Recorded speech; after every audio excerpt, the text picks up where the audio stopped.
Kyle works morning shift today. They woke you So up this early in the morning, Finn? I can't believe it's 4:30 in the morning. They would wake you up.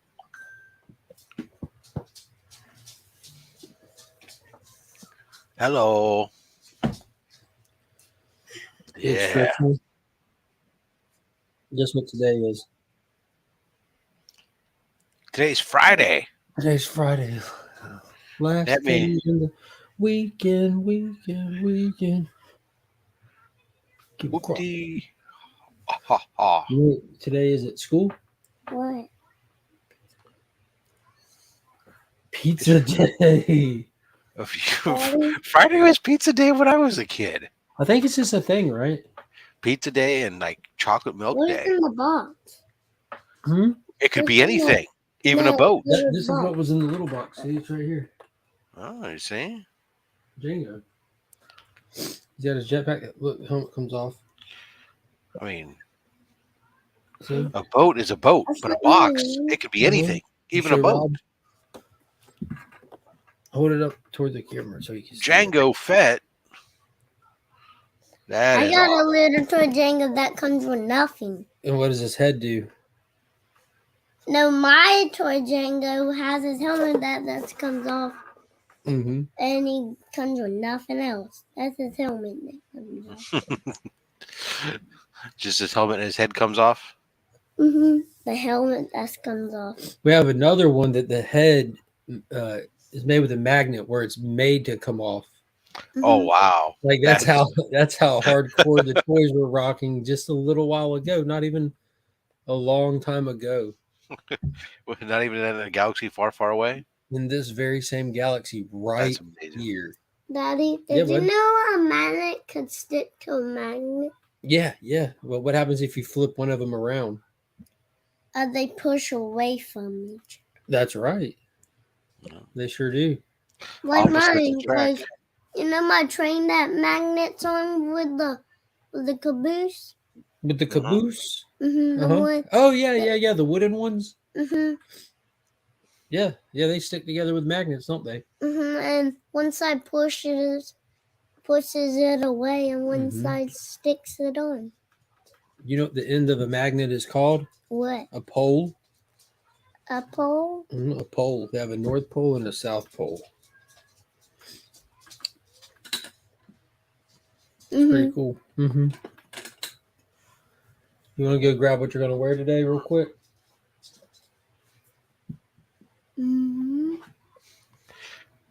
Let's do that. Good morning to let's say hello to Raider Nation 87, and the Izzyverse says rise and shine, but it's raining here. Nice, congratulations, Jeremy Reeves. What's up? BTC membership box is out for delivery. Mine Mark was is just too. excited about that same thing. Yeah. Yeah, so I'll have I guess that'll be my Monday video then, right? Pizza and chocolate milk, the breakfast or the lunch of champions. Yeah. That sounds like a good breakfast too, though. That sounds like that's a brunch. Yeah, well, I mean, pizza. That's as you learn that as you get older, that pizza is a phenomenal breakfast item. It's a food group unto itself. Cold pizza is great in the morning. It really is. Yeah, I'm not even arguing that. I'm a huge proponent of cold pizza in the morning. On his way to work, but way too early for this. What? How's that way too early for this? Like back when I was first getting to know Durs. Or maybe he's talking about it's way too early for going to work. Maybe that's what he's saying. He's talking about for life in general. This is too early in the morning for Durs. Like when I was getting to know Durs, I'm like, I'll hit you up tomorrow, my dude. He's like, yeah, hit me up when you wake up. I'm like, I wake up about 5 o'clock on work days. He's like, yo, I'll be awake. I get up early. Dude's a niner. He's a niner. He gets up at 9. So this right here. That's just like normal respect. That's what I like consider you're late for work time. You know? Well, for me and for you, but I mean, it's 9 to 5, right? That's standard? That's like that's the song. I don't know if it's the standard, but it's the song. That's true. On the weekends, I think of me like if I sleep until 9, that's like sleeping in. I feel that's Whereas, like guilt. You have that internal feeling of guilt. You know that you've missed something. right. My wife, 11 noon is a solid time waking up on the weekend. But my youngest, who had just shipped off to college, when they were home here during the summer, They can sleep till tomorrow. they woke up at 4 o'clock in the afternoon, and then unless we had something else ahead of time, and then they'd be up all night long. Sometimes I would pass as I got up in the morning as they were going to bed. It's like the shifts passing at the High five in the factory. hallway. We did. We actually did that one time. Punching in, Ralph. Punching out. Tagging in. I used to Yeah. think that was hot crap getting up at 6:30, but obviously there's levels to this. I'll tell you somebody who knows about the levels. That's Izzy versus NYC. Oh, sorry. What's I used to think it was hot. It was 6:30 in the morning. I mean, you know what? That was when I was young. Absolutely, that was like hella early. And then I guess it was when I went to military school, and you have to get up at 0400 to, all of a sudden my perspective in life changed, and then I had to work then I started working, once I started working real jobs outside of retail, here on the West Coast, because everybody is East Coast, country's East Coast centric. Automatically for us, we have to wake up and start work by basically 7 o'clock in the morning. Time out. Can you say that again? The country views itself as East Coast centric. I mean, look, I admit 80% of the population lives east of the Mississippi in this country. So, but so what happens is, because there's so many people east, those of us out here on the west, we end up having to start work at like 7 o'clock in the morning, because that's 10. And then because you guys don't want to wait till noon for us to wake up to do anything. No, East Coast centric. That's a lot of syllables. There's probably a better way that we can condense that for real time, baby. It's just real time.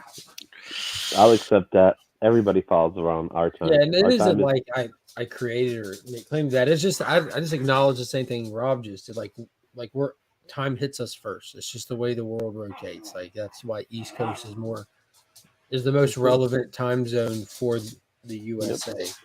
Just like the West is in the future, but we're the right time. That makes sense. I like that. Yeah, they wait on us. Yeah. Are you wearing that to school today? What? Yeah, let's see. Let's see. So Cole says that he went swimming in Lake Michigan and found a bunch of Spawn comics. Oh, I know what that's about. Enlighten us, for those of us who don't know. So, Comics by the Bay has ways to protect your comics. So, go check that out. Oh, okay. Yeah, Matt's been surfing and comic booking.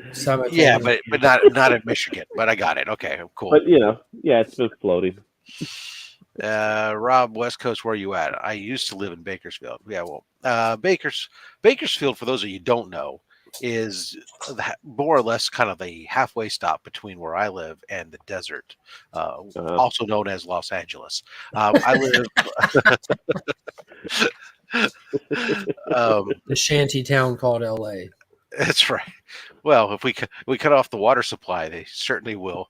I live in basically in San Jose. I live right near the Niners Stadium. Actually, I can when the Niners score, I can hear the foghorn blast off. So when I'm trying to like not watch the game because I want to watch it on fast forward and stuff later on, so I can skip commercials, and I'm trying to avoid what's going on. If I go to the garage or someplace else and then where I can hear, it kind of sucks because I can start hearing how often the foghorn's going off as the Niners score, but it doesn't completely spoil it, at least. If you never hear the horn go off, don't even bother watching the game, kind of thing. Exactly. All right. There's a weird thing where all the Spawn comics are finding themselves in random bodies of water. Okay. Yeah. And I bet you Durst is like swimming in all of that. He's just there on like I gotta get me more. He like has a fishing hook. Speaking of fishing hook, did you guys catch the video with MJF and Adam Cole in Yes. Tell me that wasn't one of the funniest things you've ever seen. Catching Captain Insano. Yeah. Dude, it was nice to see a reminder how big he is, to see a beer can in the hand of Big Show and go like, oh my god, yeah. He's in a floaty. He's in one of those duck floaties in his way. Hook in his mouth. Yeah, that was good. Although the I thought the funniest thing was Taz saying he shouldn't. I forget who it was. But he says he shouldn't have blocked it with his foot. It's like he shouldn't have blocked that with his face. That's what it was. Somebody caught a big boot to the face or something, and it was like, oh, he shouldn't have blocked that with his face. And I just busted up. The best thing about that skit was you didn't see, that was one of those skits you had no idea that was going to happen. It was like, okay, the whole thing was like he goes into the cooler, takes out his ring, and then Adam Cole's like, don't tell me you're going to put your ring on and throw me into the water. You're going to hit. Yeah, you're going to take it, basically hit and make a hit. But, yeah. That was good. That's good stuff, man. I can hear the horn go off when the Bears score, too. It's completely silent this year so far. Oh, man. Uh-oh. How's the weather over there, though? Like, over here, it's pouring cats and dogs. I think I've seen some Spawn comics, too. It's been beautiful, sunny, with upper 70s. I mean, that's how I know it's fall. It's coming up on fall. Is I'm no longer hitting the 80s, mid to high 80s. Instead, I'm in the high 80s, high 70s, low 80s. Yeah. We got a flood alert for the whole day, pretty much. That's how bad it is. Yeah. I think I heard a rumor. I'll check the weather forecast, but I heard a rumor. Yep. That Saturday, I have a chance of some light showers. But other than that, and the temperature is actually high for the day. Wow, we're going to a cold spell. It's going to be 67 tomorrow and 73 today. That's pretty cold. Then it'll heat right back up. Then I go back into the rest of the week. It'll be 76, 79, 84, 88, 90, 89, 87. So we're going to heat back up. Okay. Yeah. Next week we're going to be back in the 80s and 90s. So yeah, I think we got to get heated up a little bit for next week too. I'm not 100%. You know who else is heating up, ladies and gentlemen? Cliff. Good morning. Hey, what's up, Cliff? How's it going? Good. Going? Now I can say I had a Cliff bar. No, I feel like I missed something. I remember nothing other than you didn't miss anything, Cliff. My first Cliff bar was like 25 years ago. Yeah, I don't know if I've actually really ever had one. So there you are. Sorry. I've never had a Cliff bar only because I don't eat chocolate.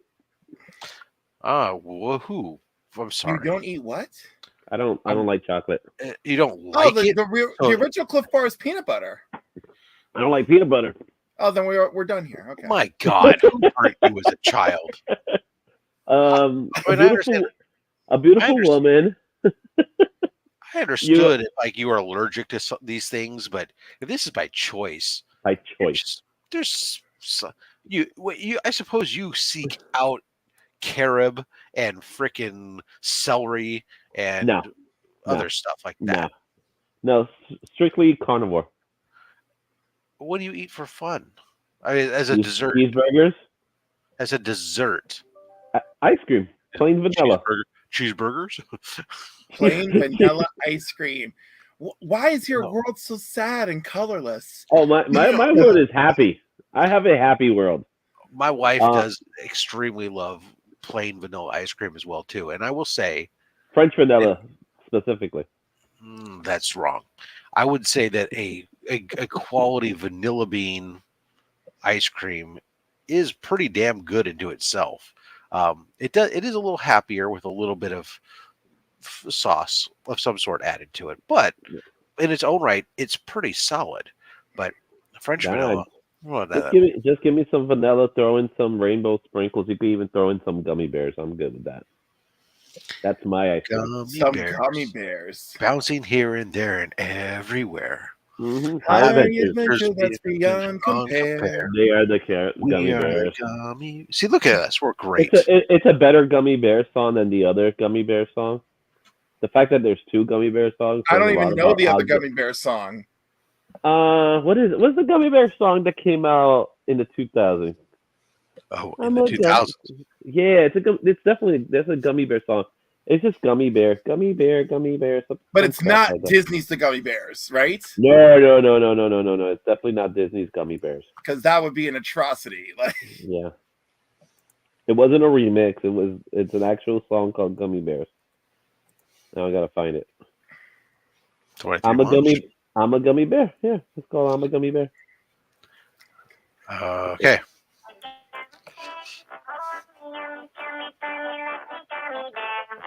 Oh, I'm sad. I'm just sad.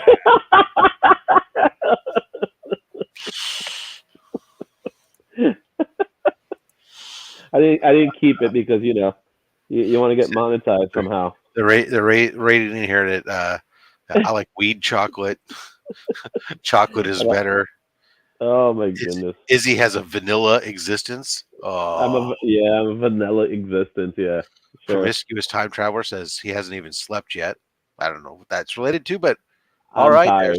I did sleep, but I think I'm actually a little under the weather, literally, too. So the weather out here sucks today. Yep. I've got doom and gloom weather over here too. Well, and meanwhile, Rob has sunny skies and all that good stuff. I told you we're having a cold snap. It's only going to get to 73 today. Wow, that's a cold snap. Only 73. Oh, that's a normal day for us. I'll never forget.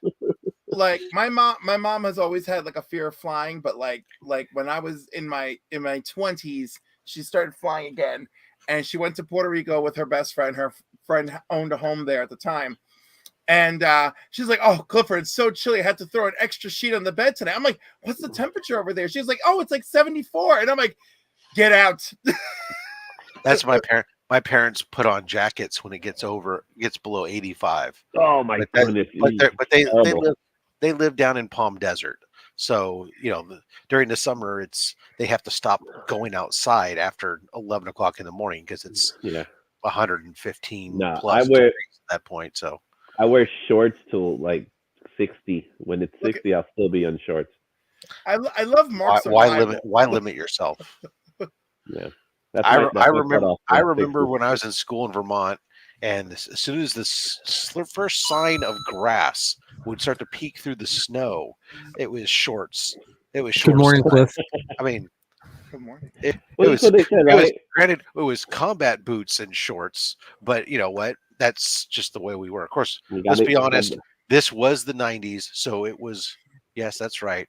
It was jorts. Jorts and combat boots. Yep. Wait. Now I'm picturing you with shorts, Rob. Yeah, jorts or Jenko. I want to see you with Jenko pants. Actually, Rob, did you happen to see this comment yet? We did. Yes. I did not actually call it out yet, though. So thank you. That is exactly the comment that we were at. So excellent coming back and picking back up to where we were. Yeah, there we go. We were talking about how Georgia is Wakanda. Right. In some cases, it is. Thank you, Tyler Perry Studios, because it is that man. That man. I'm dead ass. I'm dead ass. I'm sorry that your ass is dead. East Coast. I'm dead ass. He is a contributor to Wakanda Forever, right? His studio. It's over 300 acres. Okay. He not no only one's allowed in. He not only has the studio there, he has housing. He has housing for LGBTQ youth that have been displaced, housing for single mothers, and opportunities to learn studio trades while you live there. But you must have to worship Medea. No. I'm sorry. I'm just saying Tyler Perry is a very unique individual, but he deserves his flowers for this one. Very, what's the word? Philanthropic. Philanthropic, yes. Yeah. That second R is tough. Well, as well. As a only one. The TH tropic. But but I really did not know too much about all this. And then there was some movie where his studio was a contributor, right? And I'm like, I looked it up and I was just so impressed. And then I remember watching Wakanda Forever in the theater, and at the end they're showing all the locations and a thank you to Tyler Perry Studios. And I was like, oh my God. There you go. Oh my goodness. I'm secretly dying to meet him because I am absolutely fascinated by him now that I've spent more time seeing his interviews and learning about his works. Mm. I like the movie Cross, when he did the Alex Cross movie. It was so far away from the book, but it was still a fun movie. The Alex Cross movies are just fun in general. Mm-hmm. I do not know that one. Yeah, he did. I'm forgetting the name. It's one of the ones I actually read, but it's one the prequel book where his wife actually dies and you see how all that happens and everything. Mm. But I'm trying to I remember the book better than the movie, but in the movie his wife just isn't her death isn't tied to the main case or whatever like it was in the book. Mm-hmm. Interesting. Wow, he is Alex Cross in that movie. Yeah. And the book series is part of Along Came a Spider and Kiss the Girls. I love Kiss the Girls. Well, those are all Alex Cross books. You know what I mean? Yeah. There's 20 something Alex Cross books. I was gonna say, thanks to that Kiss the Girls movie, I actually read the book. I was just surprised when Medea caught the villain instead of Alex Cross.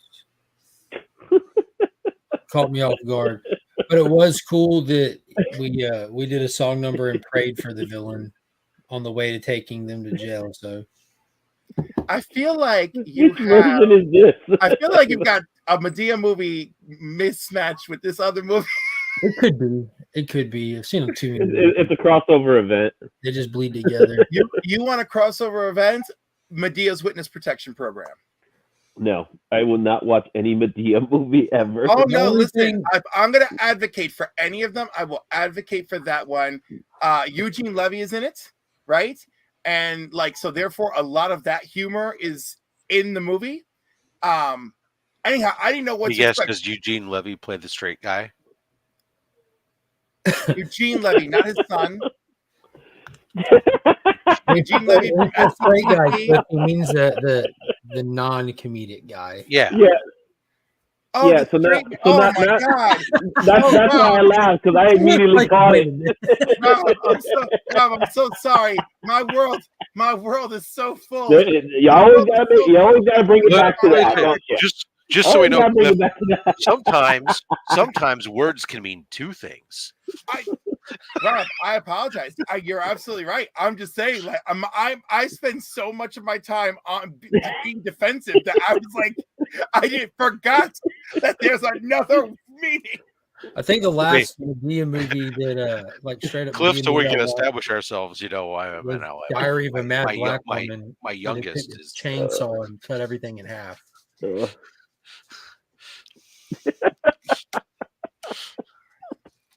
But I knew exactly what Rob was saying. That's the best part. I knew where he was going. He wasn't crooked though. There you go. But anyhow, yes, Eugene Levy is the straight man in that comedic thing, but it works. Thank you. Schitt's Creek is amazing. So yeah, if you're gonna give one Medea movie a try, I highly recommend Medea's Witness Protection Program. And what's up, Mike? I love. Oh, he's sick. I'm sorry. In that movie, Medea waits to grow up. Jeremy was watching that movie. He had it on VHS. Oh my God, that was his favorite movie. Good for you, Jeremy. I downloaded it on Napster. On Napster. And just listen to it. Yeah, I just waited 3 days to get the final load. Yeah, the final load. Oh yeah. There's levels of this. There's so many levels of this. You got to be careful with that Hep C load, though. You got to be real careful. It's so contagious. Yeah, It goes just right spread through the love as television Brooklyn screen. way. You know. However, it's funny. This guy I worked with at IBM. His father-in-law is a major contributor to the Hep C treatment and ultimate recovery. So like, you know, like Pamela Anderson and many others are alive today thanks to that man. And I'm like, what? That's wild. I didn't know that. You went straight to the top there with Pamela Anderson. Yeah. I'm glad they were able to save No, that such a show Pam and contributing Tommy member was of crazy. society such as her. Apparently, Dirts just came out of the ocean. So, what's No, up, he Dirts? just got to work. Yeah. Yeah, he Dirts came out of the came ocean out the trying to get all those Spawn. He was Trying to pick rescuing up all those Spawn comics. Spawn comics from the ocean. He was like, no. Did all of you get to see that video? Oh I yeah. saw it through Wax. Yes. Through I Wax Comics. mean, I tried to post it everywhere. I have my Cliff Guard on pre-order. I didn't realize they weren't up for sale. It was just pre-sale for Cliff Guards. Yeah, well, the information was released early. You know. Also, you gotta make sure you've got good coffee on the ready to activate the And good credit, because Cliff Guards aren't cheap. It's only $9.99 a week. A week. A week. Well, you know what? If you offer That's 40. That's offer $40 to Cliff Guard $50 housing, a it's month. different story. Like all these guys doing their subscription fees. I'm like, nah, can't do it. Trying to get out of subscription fees. Me and Pops are talking about that. Yeah. How many of the streaming services are just seeing like rapid decline in subscriptions? Well, you gotta incorporate the subscription fees for the streamers. Then you have to also incorporate the internet fee to have the service. Ends up becoming the same thing I as don't cable. think you have to incorporate the internet fee because it has nothing to do with your streaming fee being that you'll have internet if you have streaming or not. That's just a thing that you know what I mean. Like you can't have internet streaming without internet. I give you that, but at least not in your house. But you're going to have internet regardless. But in some cases, such as where I'm at, the cost of to get cable TV added to my because I have cable for my internet. Yeah. It doesn't, depending on what package I want, it starts at zero extra cost. Matter of fact, at one point I actually had cable TV and didn't use it because it was $10 less a month to have cable TV and cable internet service than to have just the cable internet service because they have their bundle. Yeah. Well, what sparked the conversation that it was kind of Bye, Cliff. Was Cliff sent me a message. He says, I can't stand Izzy. I'm out of here. I was looking at Tubi, what was on the free streaming platform Tubi, and noticed that there was actually a ton of really new, really good movies held in high regard. I'm like, their inventory, their stock of content on Tubi has gone through the roof. Like it's Tubi, they have like some like really new like HBO Max properties and stuff, like full on TV shows, movies, and I'm like I'm wondering how many people are just like done with paying for streaming and going to the free options, and the more people that do that, it increases the quality of those streaming services because they're making their money off advertising, and if more people are watching, they're getting more for ads and they're able to buy more or borrow, rent, whatever you want to call it, more content from places. And it's crazy to think like, YouTube doesn't charge users because they make all their money on advertising, and YouTube is successful as it is. So I'm wondering if we're going to see streaming services like just start leaning heavier. You're going to see more ads on streamers. That's what you guarantee. You're going to see more ads.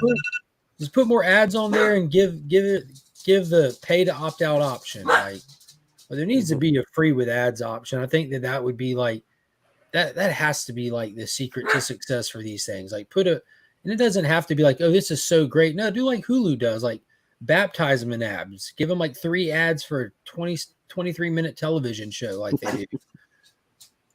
Well, Netflix tried that, and it was a disaster for them. And not free. No, the reduced cost like Hulu does. No, you don't pay for commercials in this day and age. You do free with ads and let everyone just a ocean of subscribers come over and opt into that because they just rather do it. But but Netflix are never going to go free. That number of viewers clearly works if Tubi that started with like Grindhouse flicks and old episodes of Rock of Love with Bret Michaels. There's another one. It's not just Tubi. There's another one. I'm trying to remember. Freebie is actually one. Pluto TV. It's Pluto. Yes, Pluto TV is just like all like reruns from a decade ago. Like, yeah, it's why it is the UHF channel from my youth. Yeah, it really is. It's where I can go watch creature features. It's where I can watch reruns of the Addams Family. It's where I can go watch.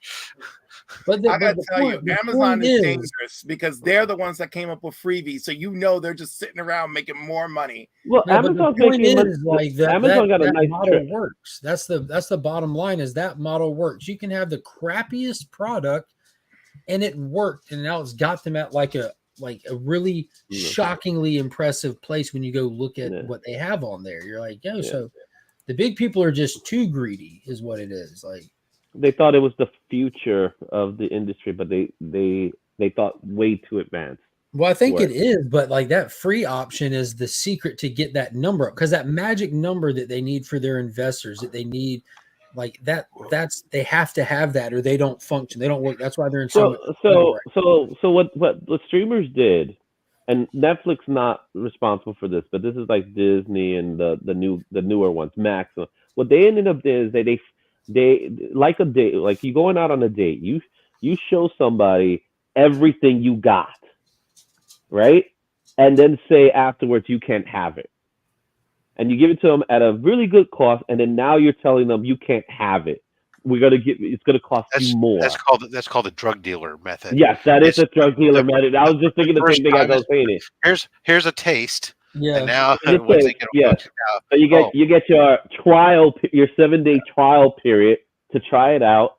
We'll give you everything you want, right? And then now what they're doing is, because they know that they're not making money off of it, they're taking stuff away, and this is what we have now. A lot of these digital businesses, first of all, it's subsidized early on, get the adopters, and then build up afterwards. So once people get integrated into lives. But the real issue that has come about with, when streaming first was, when the idea of some streaming replaces the idea was, okay, great, this is going to deliver similar product to how you had satellite or cable. But instead what ended up happening is the individual networks and some of the content creators or some of these or distributors decided, hey, why should I continue to sell this? I'm going to make tons of money, so I'm going to make my own streaming channel. So the Paramounts, the HBOs, the Peacock, all these normal distributors, they decided they're going to create their own stream. Then as a result, they took all of their licenses product and they hoarded it to themselves. And so then everybody had these little piles of their own content. And so if you wanted to see this, you have to go here to their thing because they're holding that.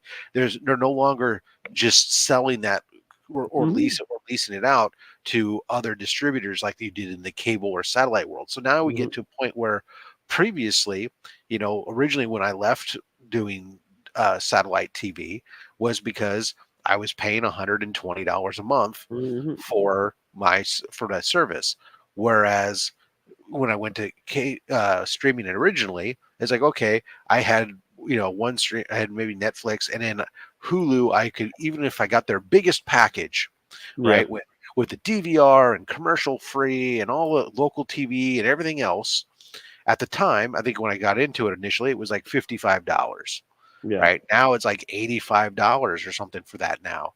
Plus on top of that, now I got to have like HBO Max and I got to have Netflix or this and I got to have this. And you add them all up and now you're all, well, I'm back at $120 and I still don't even have like all the channels or all the things everybody's talking about because I can't afford to have every single streaming service. So now in order to, either you have people who are going and doing I'm watching this one for 2 months and then I drop it and move the money here to this one, and you're cycling around, or else they have to sit there and do these, hey, let's do these free, now that they can start to introduce these things in order to get more people to watch their things, because there's a limited amount of subscriber base that can afford to have all these different subscriptions. So now I think the winner, to a standardized commercial network. The winner to all this is the IP providers. That's who's winning this, because you got the cables, the internet people, right? The guys who are providing the internet guys are living large, because they've been jacking rates. They've been putting limits on bandwidth and charging for charge. They're going backwards, where it used to be internet was not metered or anything. They're following the cellular. Well, the FCC ruling, the FCC ruling that happened a few years ago that I remember when it first happened. Now it's back. Now it's actually happening where they're capping, they're limiting, they're raising their prices. So they're trying to get their money back, because most of them are cable providers too. So they're trying to find their way of making money back. Meanwhile, all these streamers are trying to find ways of getting their subscriber base back. Money they're charging in order to have the kind of bandwidth I need, in order to have 4 people streaming and gaming and everything else in the world. I'm paying $80, $90 a month for cable. I pay $80 for my internet. That's how much I pay for my internet, because I need to have high speed internet, and I have to have 1 gig or more. That's just how it is. So I'm working from home and doing everything else, and so that's exactly it. You're doing all that, and so they're still making their money. But agree. They're making their money on a different end, and they don't have to worry about these agreements that they need to make with these providers. It happens. It happens. Yeah, if I were the cable companies, I'd dump the cable television model altogether and just go to straight via the internet, because the television is, you're right, they're having to still negotiate these distribution deals and whatnot and pay stuff to these. Why do it? They still have it because there's still a very large amount of people. Cable's still king, even though for most people it's not. I think at this moment, what's happening is we're starting to see the beginning of the actual transition.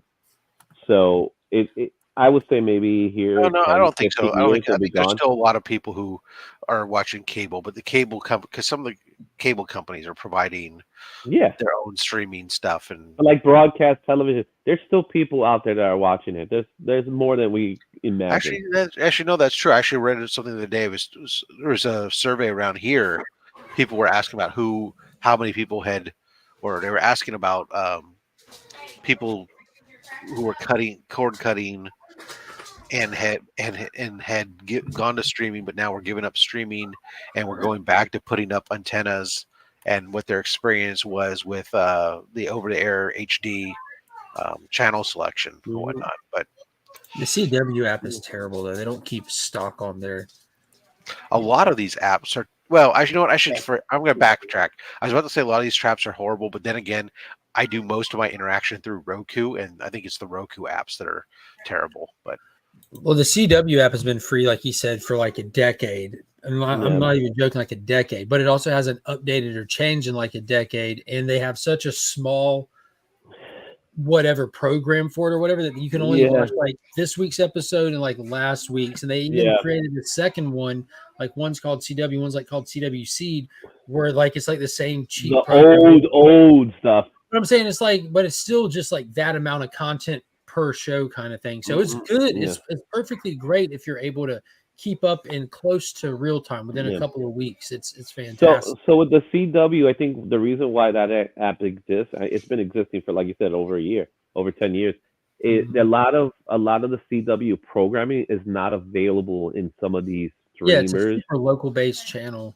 Yeah, so it's not really local. It's a broadcast channel, but it's not available in, like, let's say YouTube TV or well, YouTube TV you can DVR it. You can't watch it in real time. Exactly. So that's why they have it. It exists for that purpose. Because for us, it's it's the fourth network. Yeah, I'm about to run these kids to school, Rob. Fifth network. Yeah, good. It's the fifth network, man. Because remember, Fox was your fourth. Oh, that's right. Hit me. Well, You got Fox is your fifth. It's the fourth. There's fifth now. It was the it was WB and the UPN that were your fifth and sixth, and then they combined to become the CW. Yeah, I remember now. And look, his helmet comes off. Yeah. There was another one that was short lived. It wasn't the WPN or You tell the Rob WB network. Was there another one? I'm trying to remember. Hi. I'll see you in just a few. Yep. Right. Okay, see ya. Trying to remember what was the other one. There was another one. I know there was another one. I can't remember off the top of my head. I don't remember UPN and WB and their merger. I don't remember another one coming into fruition. I mean, there were several super stations and stuff, but they were cable based. Yeah, no, the cable based. As far as network TV. Yeah. I remember when they came, and they came out at the same time too. They both came out at the same time, and they decided to merge. Yep, they came back out. They both came out in the 90s. And, yeah, I remember. UPN was that's where they were launching. I think Voyager was their flagship. UPN also ended up getting Buffy, and then WB got Buffy.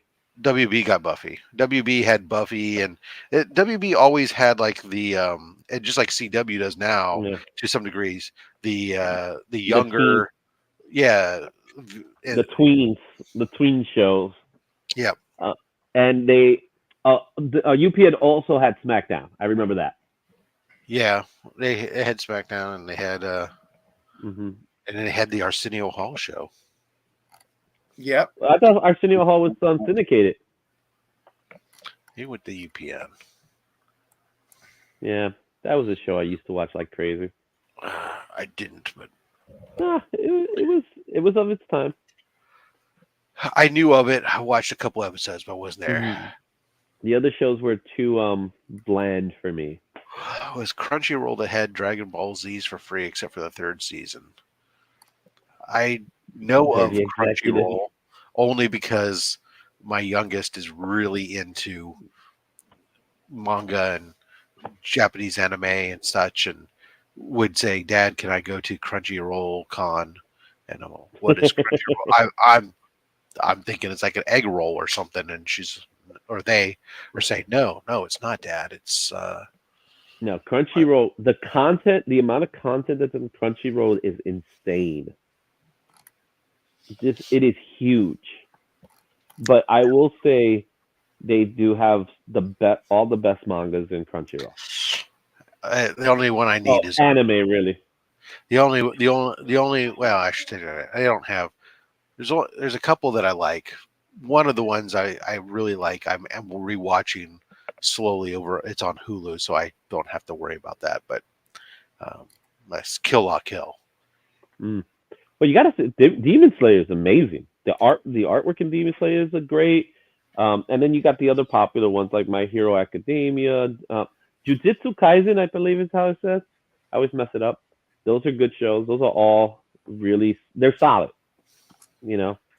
Netflix only carries 1 or 2 seasons of anime. So, yeah, I don't. You know what? I so seldom watch Netflix. The only reason why I haven't canceled my subscription right this second is that my youngest was trying to get caught up on some shows that they wanted to watch. I think they were watching Wednesday and some others. Yeah. But otherwise, I don't care about Netflix, to be honest. Same. I don't watch Netflix. I don't watch as much Netflix as I used to. I only have it because they like watching the Great British Bake Off. They like watching some other shows. My wife likes watching a lot of the British shows that they carry. BritBox. Wait, that's comedy. Yeah, so she likes watching that. And then of course, whenever something like Stranger Things comes out, I gotta watch it. I was gonna say I have Netflix because it's part of my phone bill. Well, there you are. That's how I have it with Max and Disney. So I have Max, Disney, and Prime. I did the annual plan at Christmas time.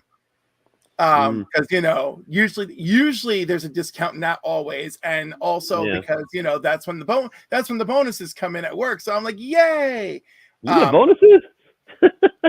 Well, Prime. I have not seen a bonus in years.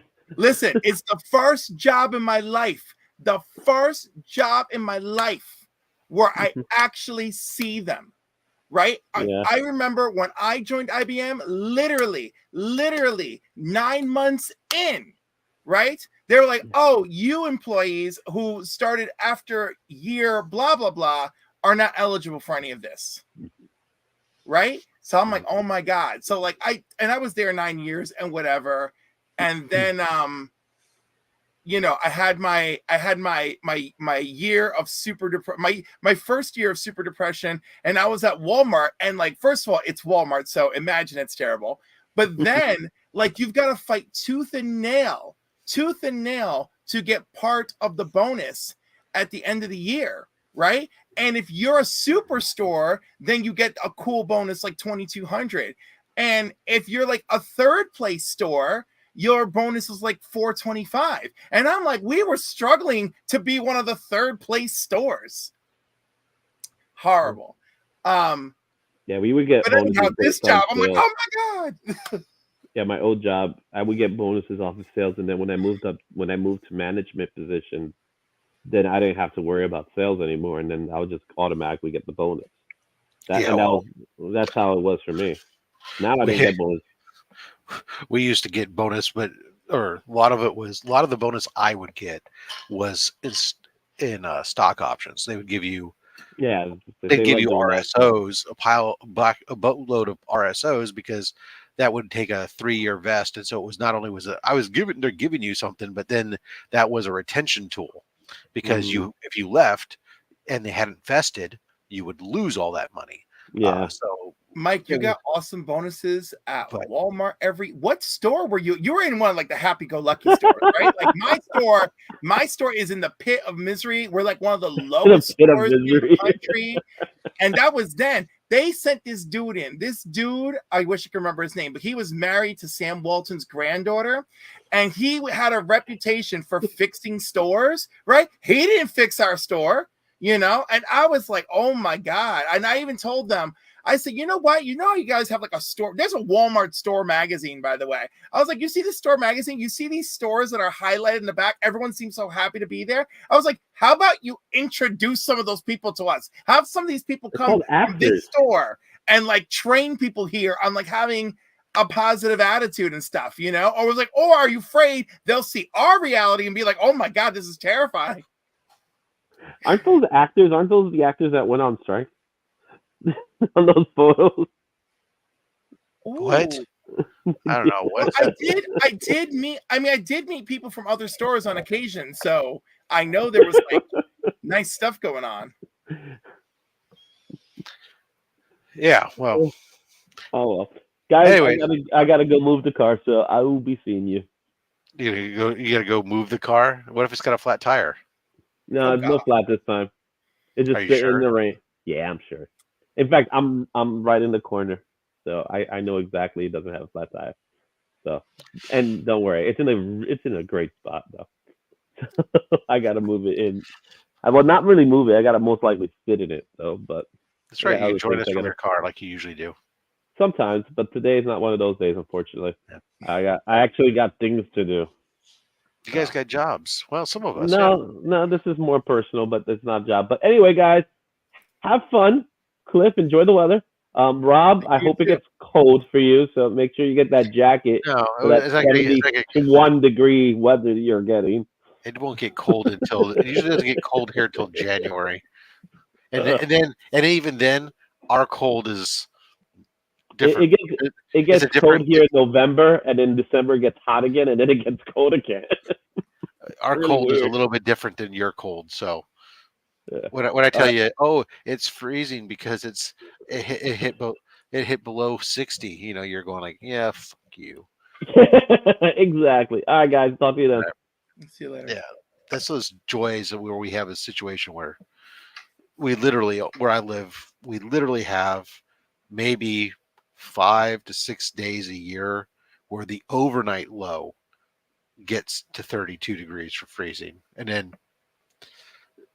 You know, another maybe dozen days where we break 100. So most of the time we're in a very nice temperate zone here where I'm at, which is why it's ridiculous to live here. But you know, it is what it is. I said, got to work. My fiance, or got to work to finance my expensive addiction to collecting comics. That's You know, I also saw the word fiance too. Yeah, I don't know. My words got jumbled there. Well, I will admit to having a slight amount of dyslexia, so but that's why I read comics. It makes it easier to read Interesting. because words are broken up into smaller blocks instead of walls of text. Walls of text. Ooh. Regular reading books are very difficult. That's why actually for both my kids when they started when they were having struggles reading, we took them to the comic book shop. So you encourage them to read something.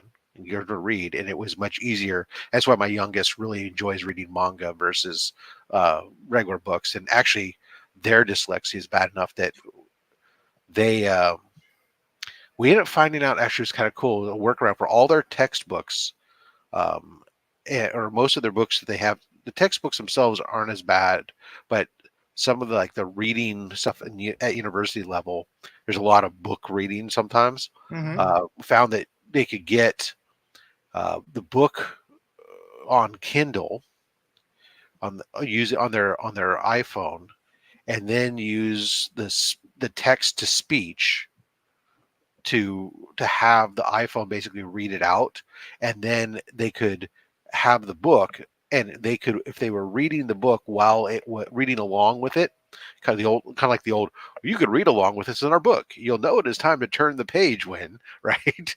But having it audibly be read to you while you're reading it really made it easier for them with their dyslexia to be able to get stuff done, because before they would spend 3 to 4 times as much time as it took a normal person to read something or do their homework and such. But now they can actually keep up without having to spend all kind of extra time. So there you go, guys. If you guys have kids or yourself have dyslexia and haven't tried having audibly read to you while you're reading along with it, give it a try. It works for my kid anyways.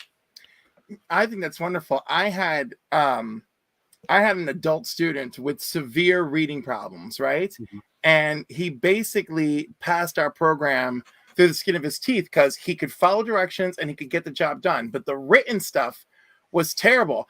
And his mother would constantly tell us, like, oh, he's reading these mangas. And I had no idea the visual relationship that you just described.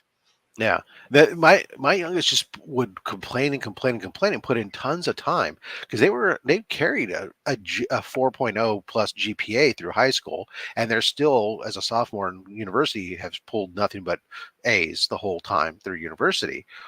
And so it was actually one of the biggest problems we had was trying to get them diagnosed, because the school, which is where the diagnosis is often done, said, well, they're a straight A student, so they're not having problems. They don't understand. They only think that if you have to be doing poorly to be struggling, not that you're struggling, but this individual student isn't giving up though.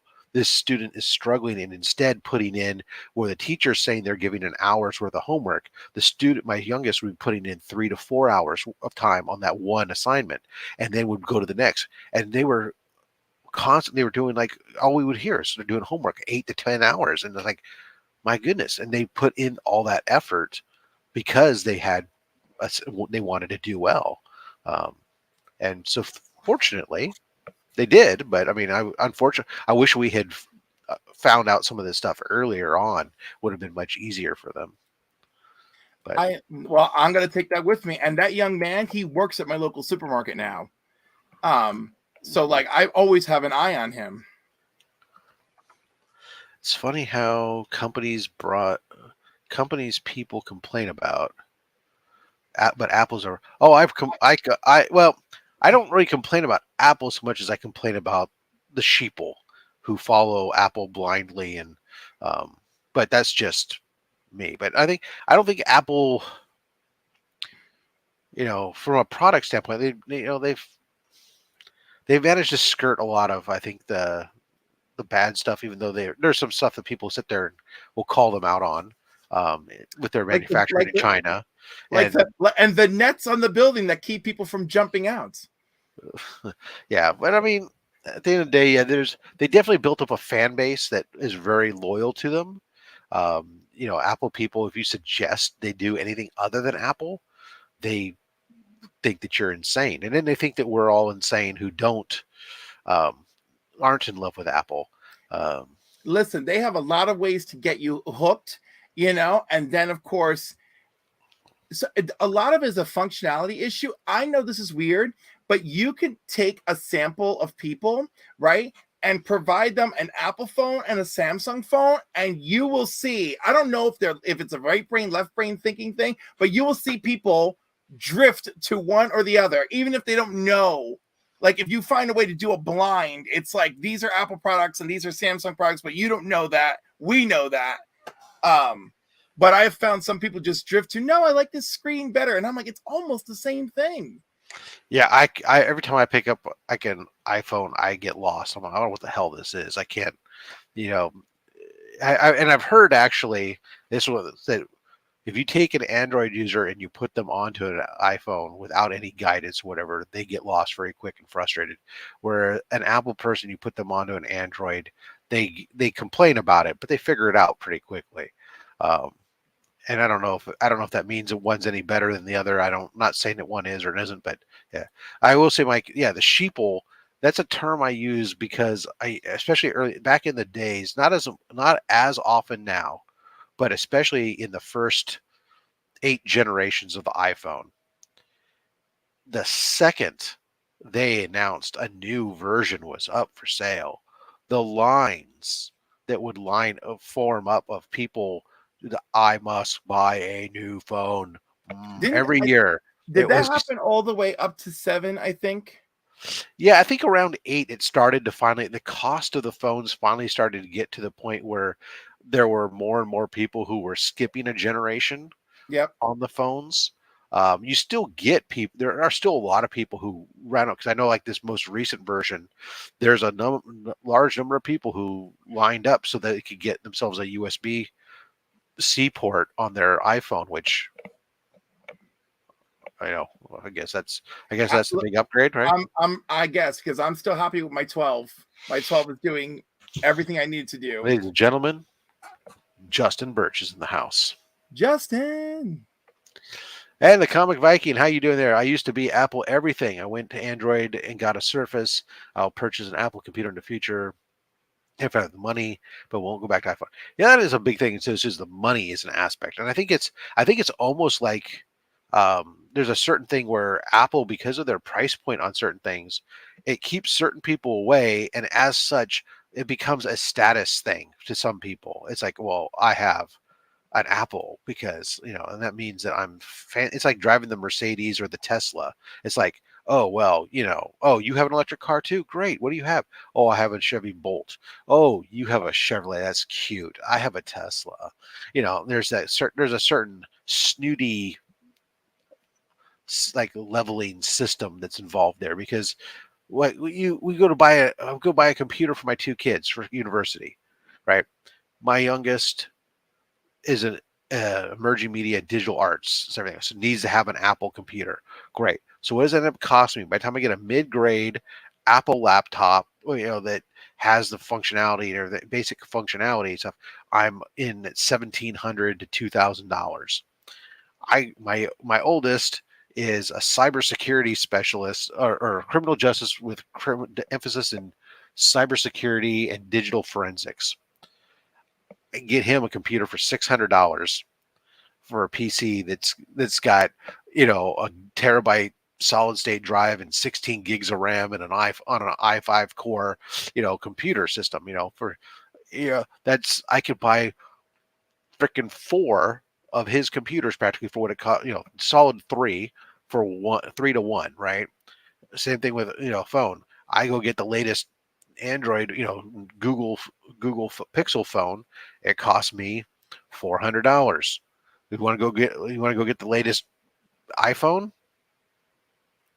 It's going to be at least $900. Yeah, that's generous, 900. But here's the thing, which one of my foreign friends pointed out to me. Especially with status, he's like, your country is rampant with credits. He's like, so like there are people who are living outside their means, and I wouldn't know them from a rich person because you all have the same phone he's like, a lot of you are driving similar cars. And it's true, because like I have a friend who absolutely should not be driving the car that he's driving. You know, but like whatever, it's it's his thing. And like this, like for like I what, $24 a month I'm paying for this for 36 months, you know, but it's all just conveniently packaged into one little cell phone bill, and it's not a little cell phone bill, but you know what I mean. It's all conveniently packaged, and then that's it. You move on, you forget about it, and then I'll get an offer where like, don't you want to upgrade? And it's really cheap to upgrade because X, Y, and Z. No, it is true. There's the credit allows people to do a lot of that crazy stuff, and there are people who live well beyond their means. There's people who have, obviously, what you have situations with cars, especially, were a thing where for the longest time, I think because people would see people in cars, it became something, and that I can't believe the number of people who are like, given the way car prices have gone, I'm like, to see the number of people driving, Teslas and driving Mercedes and driving all these things and stuff. He's like, wow, I can't imagine. I know what I see the commercials. Oh, lease this car. If the lease price is $900+ a month, I know that means if you either you're leasing it or you bought it, and if you bought it, it's even more. I can't imagine that. I mean, it just blows me away. Some people have phenomenal side hustles that I can't fathom. Yeah, I guess maybe. Or Justin has an interesting comment here.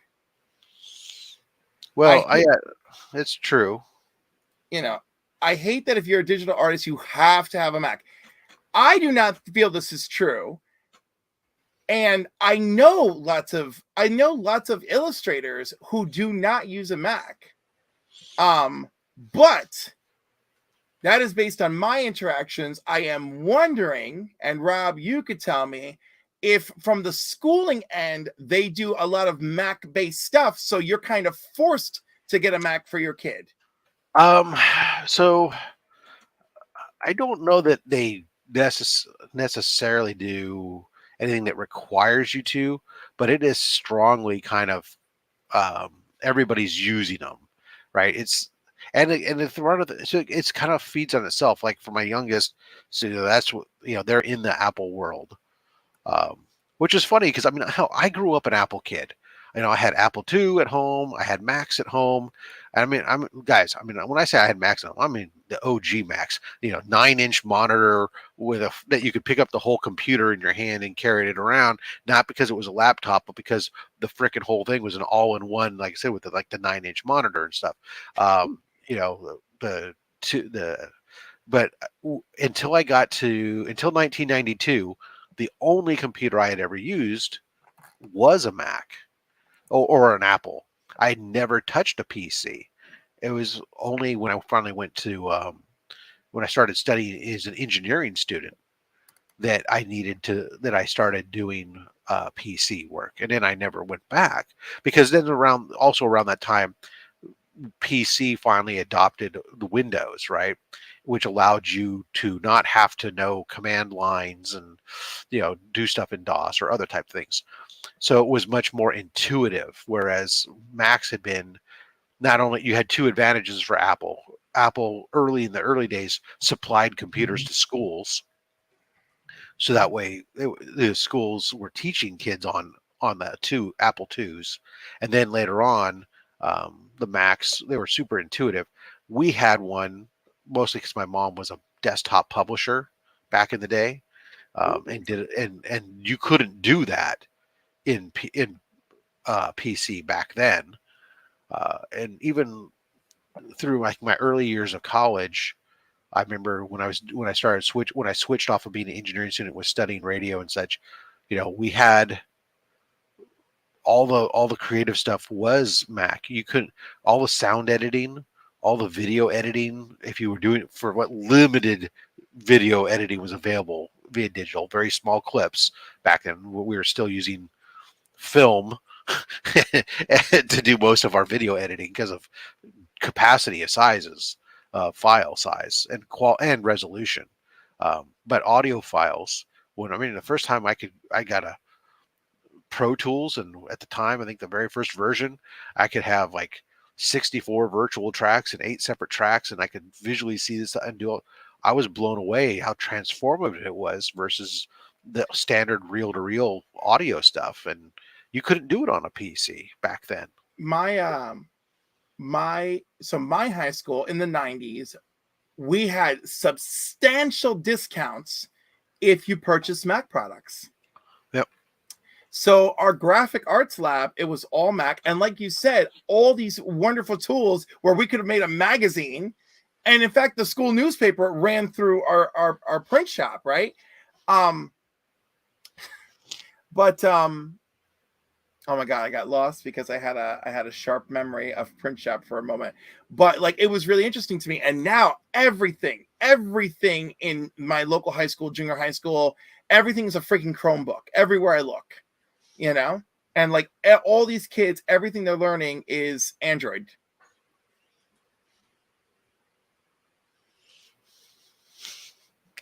Oh my God. Are you still burning through those AOL and Net Zero discs, Jeremy? Net Zero and Earthlink. Earthlink, yeah. Oh my God, I think my first non-school email address, I think, was Earthlink email address. My first email address was AOL, and then my second one was Earthlink, and then my third one was for university.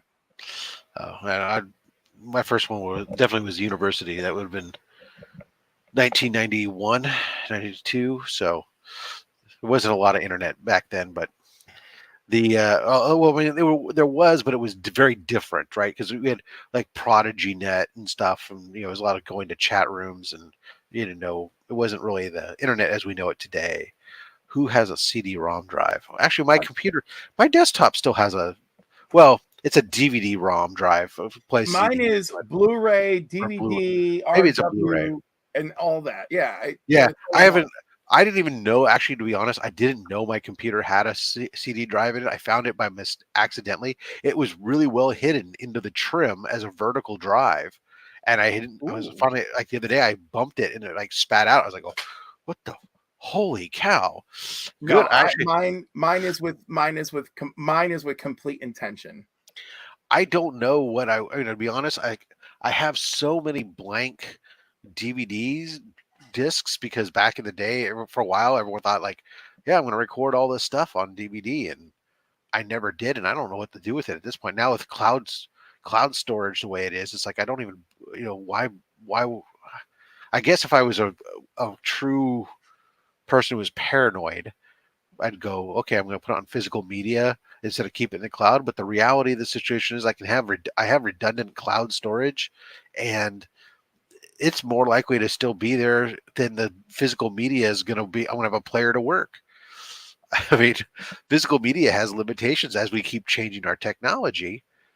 I remember, one of my jobs I was working for an audio manufacturer that made subwoofers, and Justin, people would come into us, and they would ask us for schematics for their old subwoofers that they wanted to fix or something.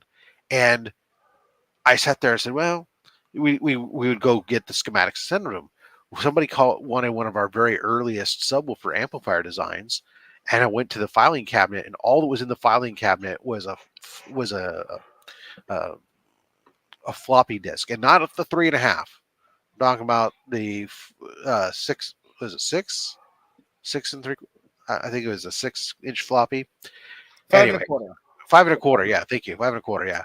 And so I turned around and I go, I told the guy, I said, sorry, it's not available. And he goes, what do you mean? How can you not have it? I said, well, sir, I went to the filing cabinet and there's a 5 1/4-inch floppy in there. That's it. Even if that physical media hasn't become corrupted, sitting in the filing cabinet for 40 years, I don't have a machine that I can pull the schematics off of that drive, that floppy. I mean, you'd have to go find a floppy drive somewhere, and then you'd have to build a series of, connectors to be able to read that They make Old lots of. They interface. make There's lots of easy cables for that. Well, Says who knows? the guy. Says the guy who's got USB floppy like hanging out in the corner But over Cliff, here. but then the question is, do you have the program to open said file? Oh, you can. Yeah, to open old said file. Yes. Yeah. Oh my Yeah. god. Do you know? Wait, this is great, Rob. The other day, my friend's sister is an accountant, right? And she's been doing it for 30 years, right? And she had to, because there was no one else at her job who had a clue. She had to open Lotus 123 and read an old spreadsheet. Nice. You know? And they all celebrated her like hero of the year. Comic Viking, I might have some that are sealed. Are you looking for sealed blue DVD ROM drives? I mean, I don't know if they're plus RWs or minus RWs. I'd have to look, but I think there's some that are sealed. How many Mandela effects are from physical media go digital and small edits and change happening? Yeah. I had something the other day where we found a box of 3.5-inch floppies, right? And at first, I remember when actually it's been a while now, but I remember when we first found it, my son looked at one of them and he said, "Why do you have a 3D printed version of the save button?" Because it's funny, the save button in Microsoft still is a freaking floppy diskette, but it hasn't been a floppy diskette in like years and such. But and I said, no, this is what you store stuff on, blah blah. And he goes, I started flipping through these discs, and of course there's some Duke Nukem and some stuff like that. But in there was like some of the great stuff. I think there was DOS 6.0. Ooh. And my Blackbeard Fortran editor. And I'm like, oh great, I can pull out my Fortran editor and try to remember how to do Fortran. Yeah, no, I feel very lucky that everything from my teenage years to now, I can still open. Navigator. There you go. Could you imagine somebody actually could watch this on Netscape Navigator? Well, I think the Netscape Navigator became eventually. I mean, I know that they went away, but I mean, I always think of them for some reason as like Firefox now. I always think of Firefox as somehow like Netscape Navigator. I don't know why, but maybe some people. Well, because so Mozilla came out of Netscape, and Mozilla is still part of Firefox. Right, Firefox is Mozilla, yeah. Right, so that's why I think that way, yeah. And then of course, those who have fallen in love with Linux and Ubuntu and all that, really? Mozilla is their life. These sealed discs sell well. Oh, really? Really? Well, I may have to find them and look and see, because I think there are stacks of them that are sealed. I don't know what sells well is. It might sell well for $3, but whatever. Who knows? Justin Burge, how the hell are you doing today, sir? I got a lot of work to do today. Ooh, deadlines to meet? Yes. And poor planning on my part. I said that you postponed. You postponed, and now it's Now it's nut up or shut up time. So glad that you could join us to nut up then. That's why you get your pro hand set up, and yes, it's lettering time. That's awesome. I did love. It's great is that I had found a book in the other day that Justin's name was bold all over the front of the book and inside bold, and I took a picture and I sent it to him, and his words to me were, "Don't read that." I recognize that. Don't read it. It's like, oh, all right. Well, thank you, Justin. It wasn't a good book. Well, what are you going to do? I'm going to cash the paycheck. That's what I'm going to do. My guess is you probably already did. Yeah. Many, many years ago. Yeah. Yep. But I would love to one day be part of something that I get a residual check from. That'd be so wonderful. yeah, until you realize a residual check comes in, it's like $6.15, and you've got to now cash a check for $6. Oh no, I meant like a good. I bank all the time, so like that's not an issue for me. But like no, like a hefty residual check. Like my sister's friend Patrick, he's in like 10 or 15 seconds of Made in Manhattan, right, with Jennifer Lopez. And for a while, he would keep getting this residual check, right? And then it became, like you said, it was like a check would appear and it would be like $24, $6, right?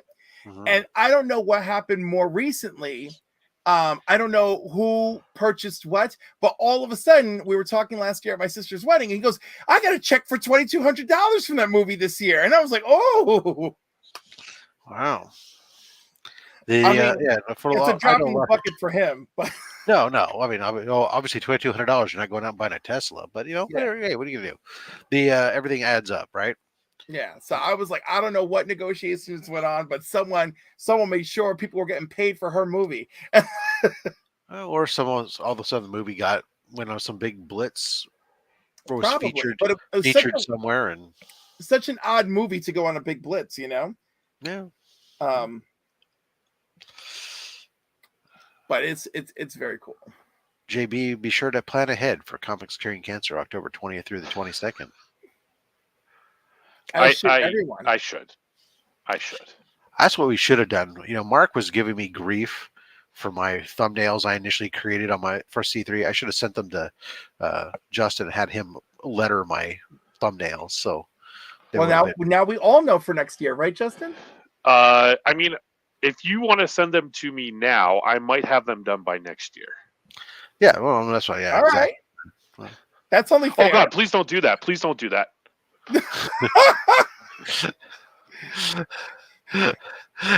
Because then he can postpone. He can put them on the table. So, that's not till next year. No, but then we just harass him every month. It's great. He'll love that. Actually, send them to me now, and then on Monday, be like, "Hey, you got those done yet?" No, that's not me. Those are my favorite people. I always like to send. Do you get the work done any faster? No, I actually put it off longer when they do that. Yeah, I have a couple people at work who are very much about like them right then and now, and it's like when I see stuff like they'll even like they invite me, they just cold invite me to meetings and stuff because like they want to talk about something that's like important to them. Doesn't matter what I'm in the middle of or what's on my calendar. So I will intentionally ignore their messages and not read it until I've satisfied that they've sat and waited and understand that I'm not here on their beck and call, that I'm on my time. Yeah, no, that's why when I reach out to like had some of the artists that were doing some commissions for me recently that I dropped them off at a con and they had initially indicated they would have them done. Like I met him and said, no, I'll take it home. I can take it home with me. That's great. He says, then I can work on it this weekend. That implies to me that in a couple weeks, you may have a finished product, right? So after 4 weeks and I hadn't heard from them, I would then reach out gently and just say, hey, I want to thank you for agreeing to do my commission so that I can properly set my expectations. What's your timeline? Or what are you thinking your timeline would be? And I get a couple of them that started super apologizing or something that wasn't done. I'm like, no. Look, I understand you got other commissions, you've got publishing deadlines, you have an actual life. I know that's a hard one to remember. Everything else. All I need you to just give me a date that you expect that you should have it done by. I will leave you alone. And then when that date comes around, if I haven't seen or heard from you, I may reach out again. I just want to set my expectations. I'm going to start using that word. Yeah. I want to properly set my expectations. What's your deliverable? Rob, share a before and after of all your thumbnails and let the crowd decide. Just to be. What difference does it make? Mark, you got your thumbnails up there. No, it's all good.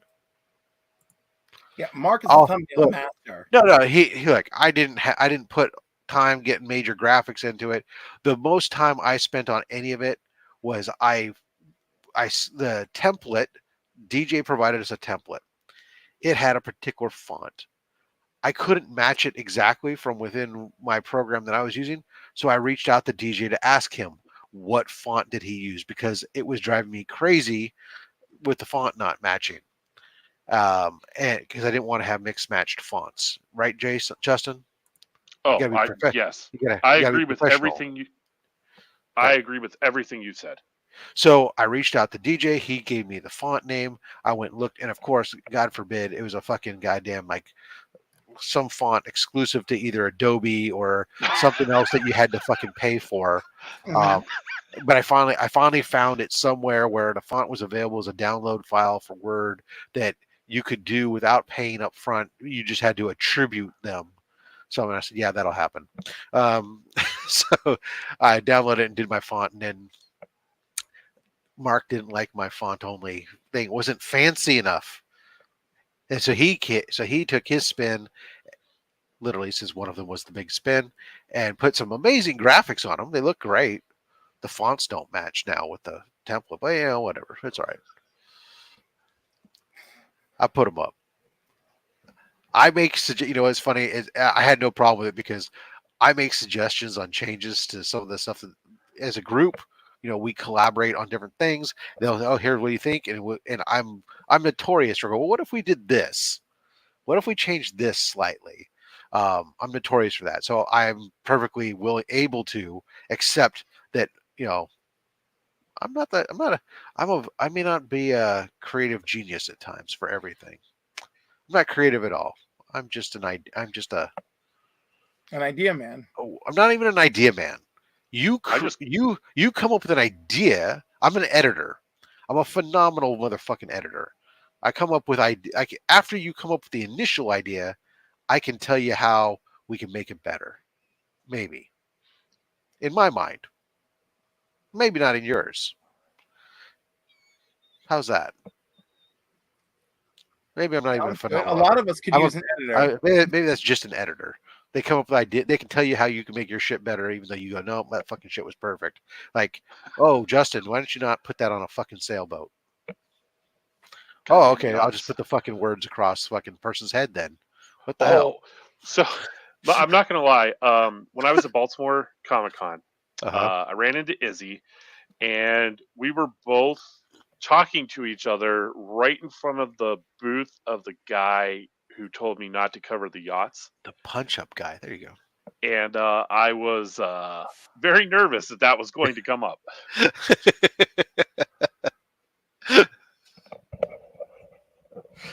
That's great. Oh goodness! But hey, I took advantage. So, in case there's CBCS had is doing a special right now. I'm a backseat creator. There you go. I'm the guy behind the guy. The guy behind the guy behind the guy.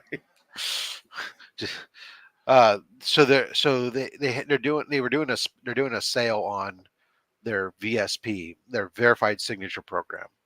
It's like 20% off this weekend. So it's like, oh, okay, great. Well, I have a stack of commissions, and I like to do like the art.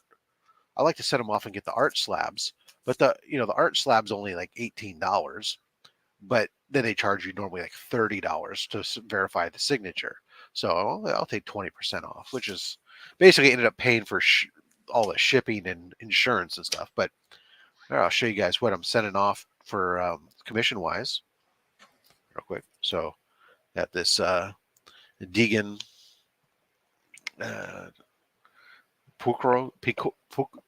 Pooch course. I can't pronounce his last name. That's pretty cool. Chuck Patton busted out this for me. I love he busted the tail through the trade dress. Wow. Walden Wong, busted out a little Deadpool. Actually, what's great about this is he sent me. He'd taken my backing board and he'd used it for all his warm-ups. So I have it separate. I could send it in, but I'm not going to. I'm keeping it separate. So I have the backing board's got all his warm-ups for this, which is kind of cool. So you're sending that to CBCS? Yeah. So they're going to get signature verification, and then they'll put them in. I do art slabs, so I don't like to have my sketch covers graded because people get hung up on the if they get like dirt and stuff from the person's artboard or whatever, it knocks the grade down or all these different things, and then people get hung up over the fact that it's a 9.2 or it's a whatever. That's not what it's about. It's not about grading the comic to make the comic unique. The comic is already unique. It's about the art. And so I'll just get the generic art label. It costs less money, and it's just there's no grade on it, and it becomes literally about the art. So it's a sailboat. No, it's a schooner. Great Mallrats reference. This was when I got it at IRF Authentics. It's just a gargoyle is a simple this was a John Wan. Simple, quick one. Of course, everybody knows Ken Hazer and his remarks. That's my God. The coloring on her hair is fantastic. Right. I mean, all the shading and toning is fantastic. I love Ken Hazer. He, it's good stuff. This is my buddy who I went to Scott Morse. He mostly does work these days on some Scholastic trade paperbacks for Scholastic magazine stuff for kids. But he's worked some for DC and he's worked some for Marvel and works for Pixar. And I always love his stuff. Great freaking Scarecrow. And then Chris Marinan busted out a Hobgoblin for me. I had previously last year he did a Green Goblin for me, but I always love Chris Marinan does great. And on a 238 reprint, no less. Right. Well, that's why I had to get Hobgoblin on that 238 reprint. Just like you got to get a Poison Ivy on the 181 facsimile, right?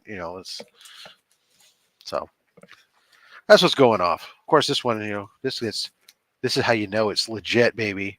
The Fat Stack seal of authenticity.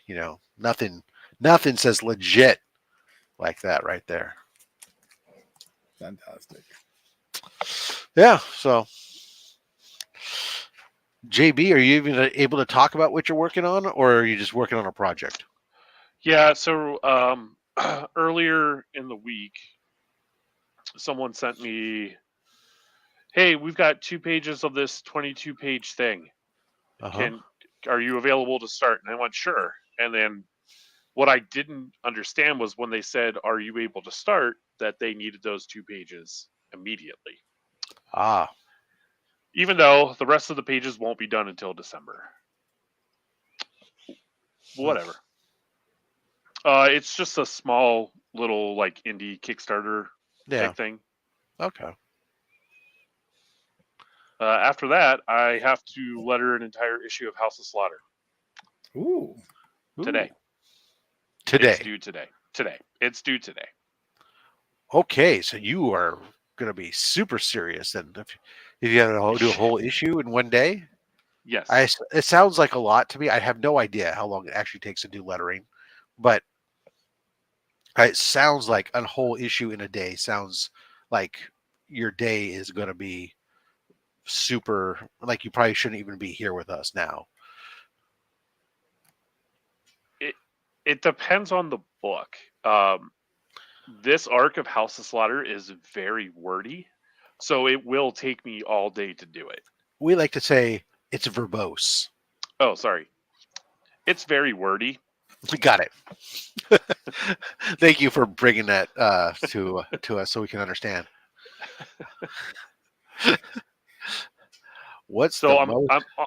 I'm honestly hoping that.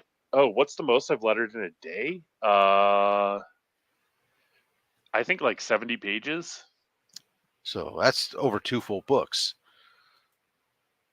Yeah. It was one large graphic novel. Wow. Good morning. Good Ladies morning, and gentlemen, Digger Jim. How you guys doing? Rob, I jumped on because I have some Star Wars questions. Okay. And I was watching Ahsoka trying to figure out, first of all, are both lightsabers of hers? One looks shorter than the other.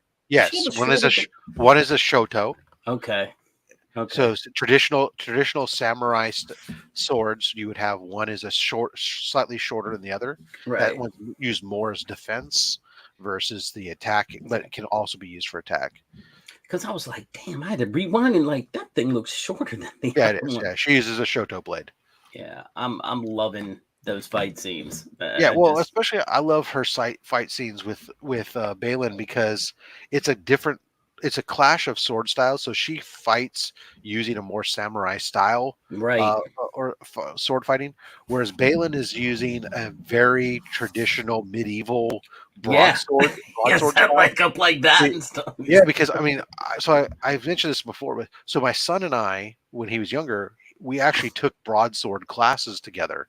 Nice. And stuff. So I very much recognize the basic forms that he's using, because I also used to fence when I was in college and stuff. But fencing is very different than broadsword, right? From a style of how you fight, right? And yeah, I watch it and I'm going, oh yeah, he's straight up European broadsword style, and it's very interesting clash of styles. I'm waiting for somebody to say, "My name is Diego Montoya. You killed my father. Prepare to die." And pull out the lightsaber. That would be great. Crossover. But no, Well, I enjoyed that. I'm not sure how I feel about shit. Now I can't think of his name. Ezra. Going, yeah, no, I don't need that. I'm like, yes, you do. Pick that damn thing up, son.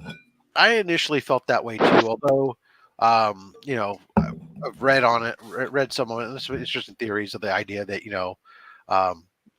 he doesn't see the lightsaber. He doesn't see it as his, and for some Jedi, Some Jedi don't care for lightsabers that aren't theirs, type of thing.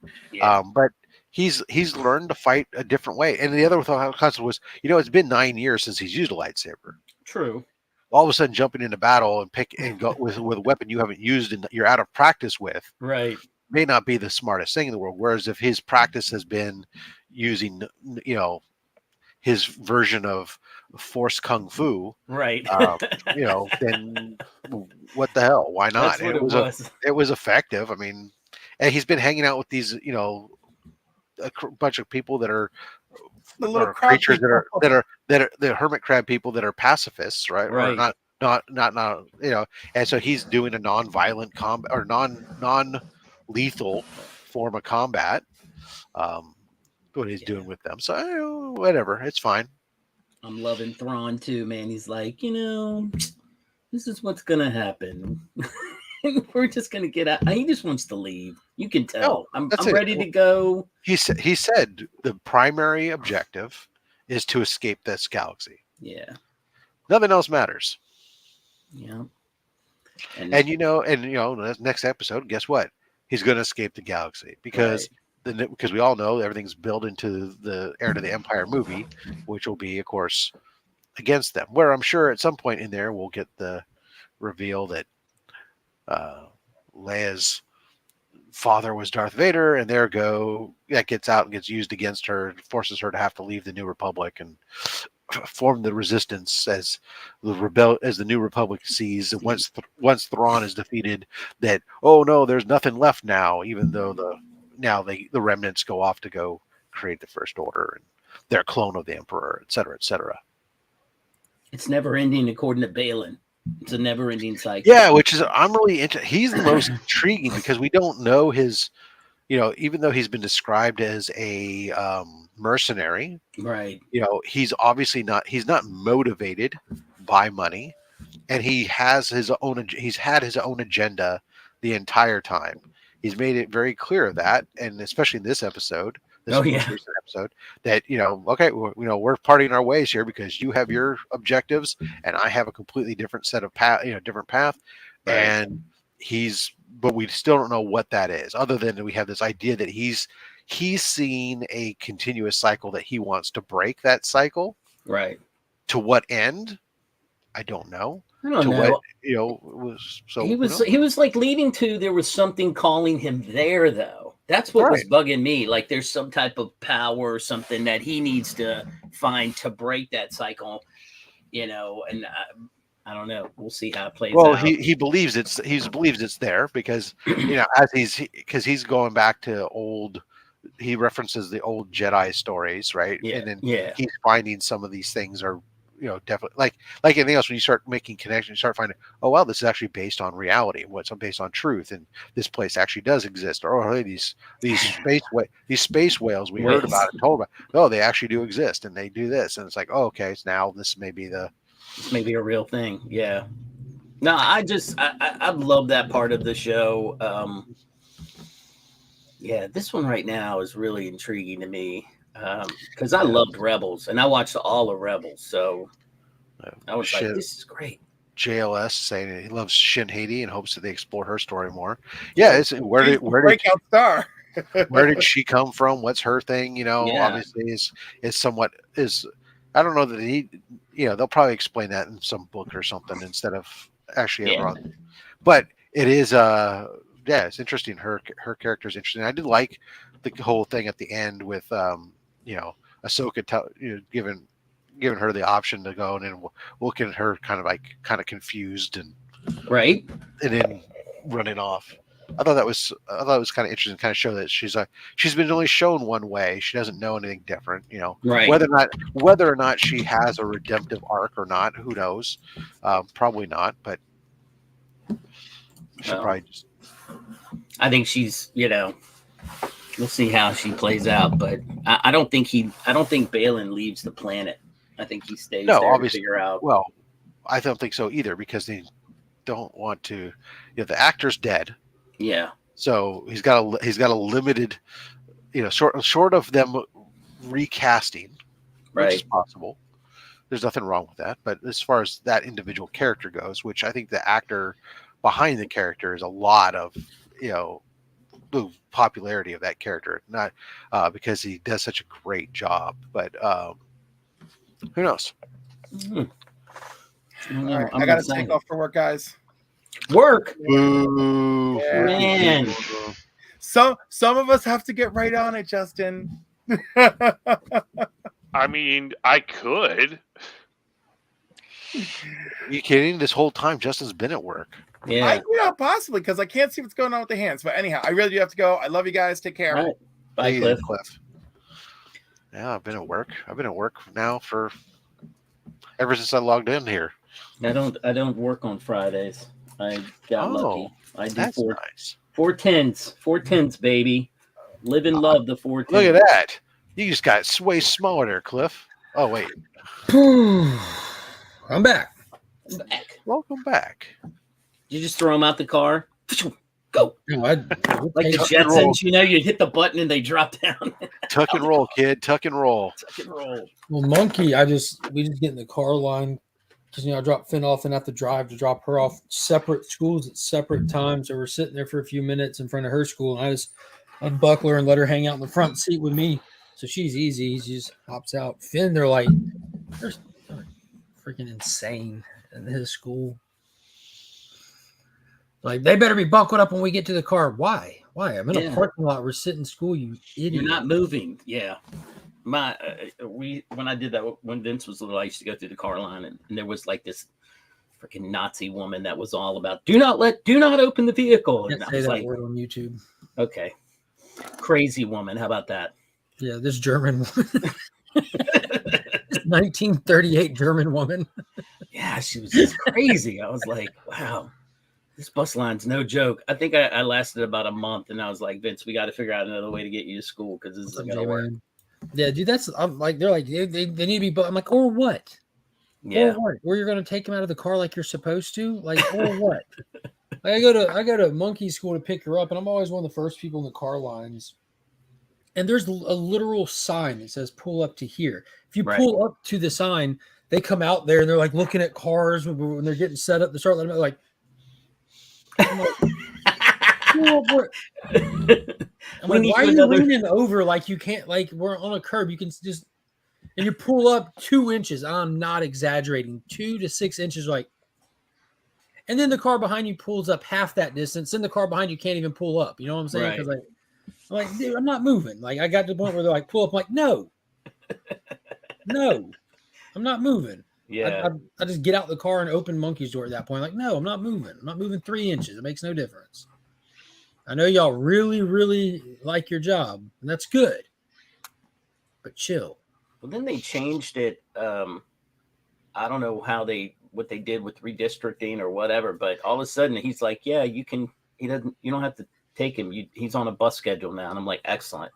I was fine with that. Get him on the bus. I did pick him up in the afternoon though, because Yeah, I I don't think picked I'm up going to other do the kids. bus. I'm not going to do the bus with the kids in elementary school if I can help it. Yeah. Wait for We have middle school or something. Yeah, we have a shortage here. I mean, I don't know how they do it because nobody ever wants to drive a bus around, and I don't blame them. This area is horrible for traffic. I wouldn't want to drive a bus in it.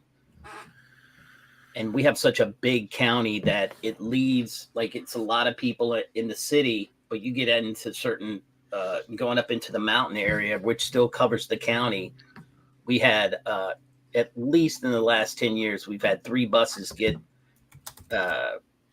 just either get stuck. One started it was during rain time and it slid off into the ditch. I mean, it's all kind of shit. I was like, are you kidding me? This is crazy.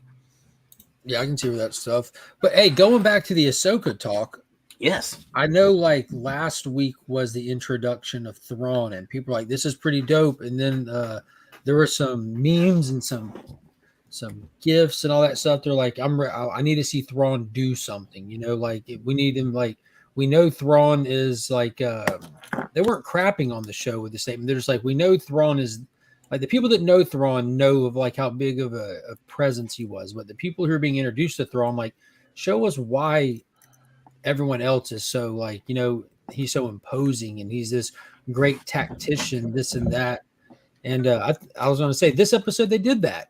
They absolutely showed you like the chess match he's playing. Like as soon as the Purgle showed up, they showed up to a wave of bombs. As soon as they're like, "Oh, all of our troops, we need to send backup." I'm like, he's like, "Do we? Look, we're 97% full. They're this distance away, and that distance plus this time means we're clear, baby." We're clear. He's like, look, the objective is, and he says the primary objective is to get out of here. Yeah. Right? Yeah. Whether or not they're dead or they get stranded doesn't matter to him.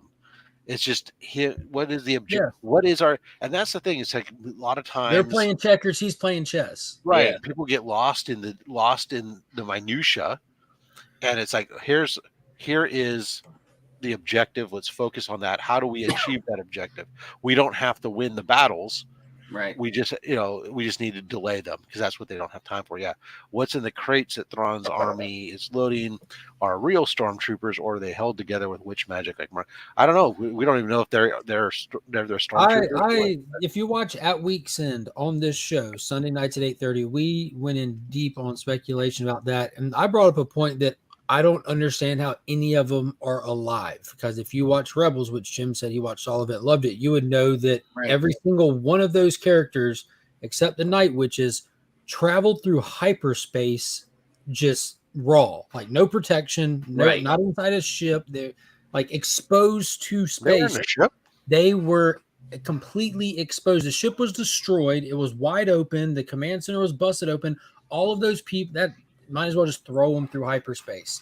So I think that every single one of those, every single one of those stormtroopers are dead and resurrected. I think that Thrawn and Ezra are the only two that survived the travel because of some Ezra force bubble or something like that. Right. He pointed that out. Like if Ezra like forced up, like he can, Thrawn was in his immediate proximity. Thrawn and Ezra can be like completely alive characters.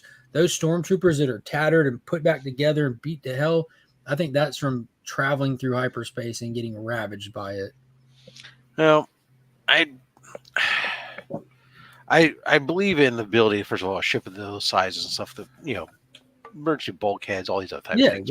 That's confirmed to have those. But the I know that the popular notion was that these were all dead troopers that were resurrected by Night Sisters, and they might be. But if that's the case, the one thing that then kind of goes against all that is when you had this battle here, one shot they drop, they don't gas out like.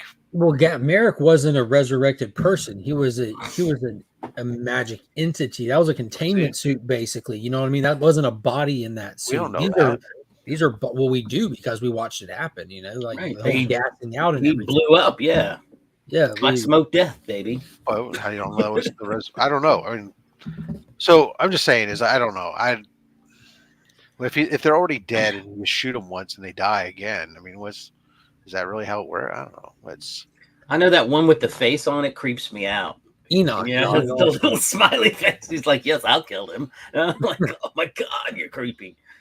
Yeah. I love listening to him talk. He's like, listen, sisters, I need your assistance again. And we're going to find Ahsoka over here. You're on the whatever you need. You may bomb her now. I'm just like, dude, he's so casual. Yeah, I'm with Raider Nation on this one. You never go into hyperspace raw. Yeah. Use protection. Yeah. Put your bulkhead on before you go into hyperspace. True. Yeah, because you don't want any surprises. No. But yeah, I think that would be like a layup for the story. Like you've seen this ship when it traveled, and you even see it now. Like that thing went through hyperspace. Because they're kind of dulling down hyperspace if they don't do something like that. You got like people riding in whales' mouths and like, which I like having like thought about like, did they need to go in the whale's mouth? No. So why? I don't know. It was like a Pinocchio shout out or something. No. So Mark, all things are possible with the Force. I think a bunch of that cargo can possibly ready to resurrect monsters, but the troops are just troops.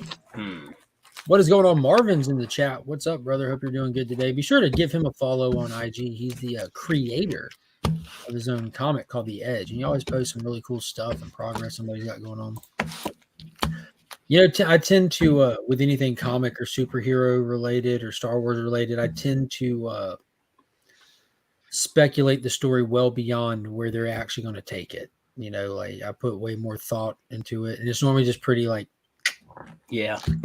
I tend to on Star Wars for the most part. I like to, on a speculative nature, stay on a macro level, and then leave the minor stuff, all these minutia, to let them reveal the minutia. It's like, do I care what's in those cargo cases that he's loading? Somewhat, because obviously it's important to him, but do I need to speculate as what's in there? No, they'll reveal it when it's time. Oh, it's not a matter of need, Rob. This is just the fun of being a fan, is getting to sit here and shoot the shit on what it could be. Right. That's fandom 101, baby. But here's where I think that we get in a problem because we do this. Then I think what happens is then when it doesn't meet, we build expectations of something, and then all of a sudden it doesn't deliver on what we've built it to potentially be. It could be, there are a lot of times where we've taken things in some of the, not just Star Wars, but in Marvel or something else, where we've thought that something small, some minutia was going to be like some major thing. We spent so much time breaking it down, and then the reveal turns out to be that it didn't matter. It was just something to be there, right? I mean, it could be that we never know what's in these cargo containers. It was just something that he wanted, that he had being stored there, that he wanted to get off. I mean, obviously, there probably will show us at some point, simply because it seems like it's super important. But at the end of the day, look at Merrick himself, for that matter. We thought that this was like going to be this. Oh, this will be this. There is so much speculation. Who is Merrick? And like all this speculation was going on about it. And then it was like, oh no, it was just a fucking gas. Somebody had gas in a suit. But I don't think people were like big let down by that, because what they did with Merrick that was kind of unique is they didn't just crap on an opportunity. They had this character, and you have an opportunity to do some things with him. You can reveal him to be this character that fans are speculating about. You can serve the plot with it, or you can do absolutely jack shit with it. And with Disney, as of late, 9 times out of 10, the jack shit option is their go-to for some reason. Well, in this case, they actually serve the plot with it. which you're actually seeing with like the night witches and the introduction of them and all that. It was actually a solid plot point where it was at first it was shocking, like, yo, what? Wait, what? Then you're like, okay, this is actually. But I think what saved it more in that episode because that was then we got the Shin and Balin lightsaber fights, right? And so people were quickly said, oh, that was disappointing, but this was fucking solid. Yes. Right. And so I think that helped to alleviate a lot of people. Like the whole episode was stacked with Sabine, even like with that fight with her, like that was awesome. But the reality was that we had as viewers had built up Merrick as like was going to be super important, when in reality he was the most mysterious thing on the screen at the time. So that's where all of our attention was, and that was a perfect transition. Like you're pointing out, you're taking the biggest mystery that everyone's watching, and you kill it, but then you immediately have a replacement. But hey, don't worry. Right. Look at this. I want space whales with freaking laser beams. Yo, that interaction with everything that Balin's done at this point since that episode has just been like, I'm just like on the edge of my seat. Like I'm listening to every single word he's saying. He's whatever plot line they got going with that character, whatever he's got up his sleeve or he's got planned, is easily the most interested I am in that show. I like how he was trying to give her advice about, hey, don't rush. Rushing in could be a problem. Well, not that it is. Yeah, I mean, it guarantees defeat. Right. Yeah. And I like that he was dropping all that knowledge on her, and I still don't think she was like, fuck it, I'm going. I feel like he was saying it almost felt like he was saying his goodbyes to her to me. Like that episode had so much tension in that fight. And when Ahsoka landed in that poor CGI barrel roll, I'm like, did anyone else catch how bad that barrel roll was? Like, yo, this whole show has been beautiful, and why is that in here? Why did you do that? Like, I was so tense with that fight with him and Ahsoka. I thought that was going to be his show exit, but then you get that line. He's like, "You can't beat me." She's like, "Yeah, I know. I don't have to. I don't need to. Yeah, it's like I can run.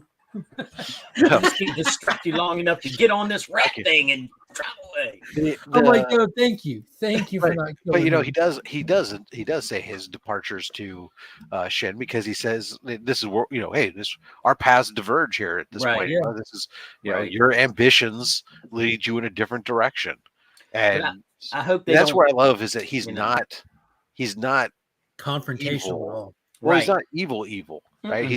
He has an agenda and a mission that he's on, and that's what's important to him.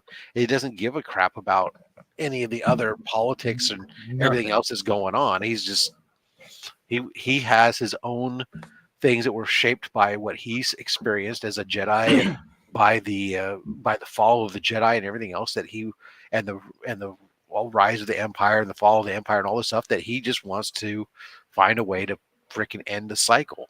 Right. I kind of feel like that. Like he's just, one of those aggressive is trying to get me fired up. One of those just, old soldiers that have seen everything, done everything, and they've formulated their own opinion about how this is never ending. I'm going to end it my way or somehow.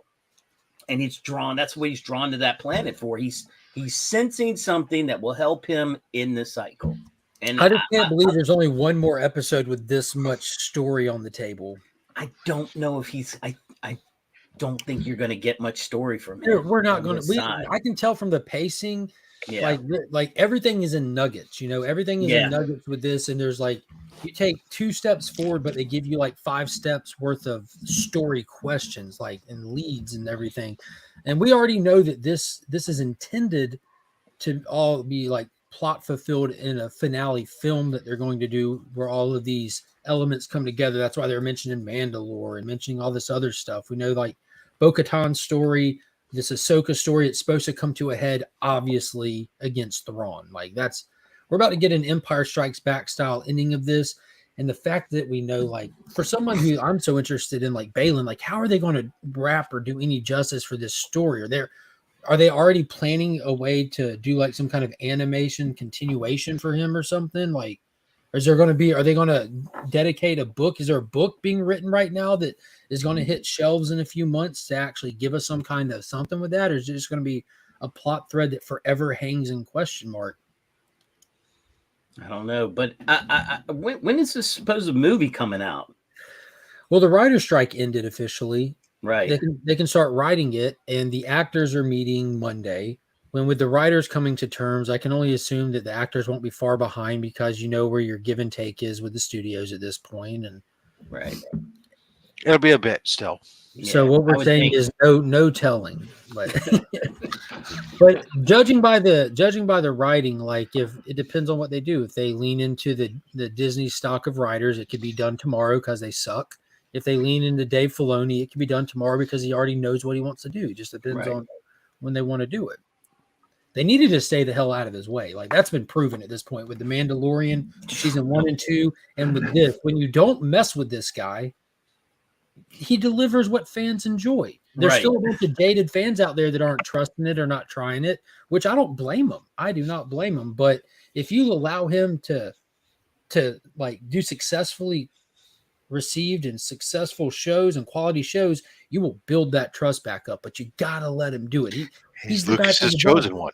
He's the guy for the job right now. Is he the best guy out there? Probably not. There's always going to be somebody better, but he's who you got right now, and he's proven to be a He fan has favorite with his he has vision. put in more time talking with Lucas and understanding all the elements of like who these people are and what all these different things He's and creating clearly a characters fan. together with these guys. So yeah, well, that's how he got the job initially was Yeah, as a fan back as it went back in the early days on the animation, and then through his stuff, then became closer and closer with Lucas and became the heir apparent. this is why like levels of gatekeeping do matter. Like when you have something like a franchise that's as large as Star Wars or Marvel or Disney, and you think that you can just let anybody into your writing room, you're crazy.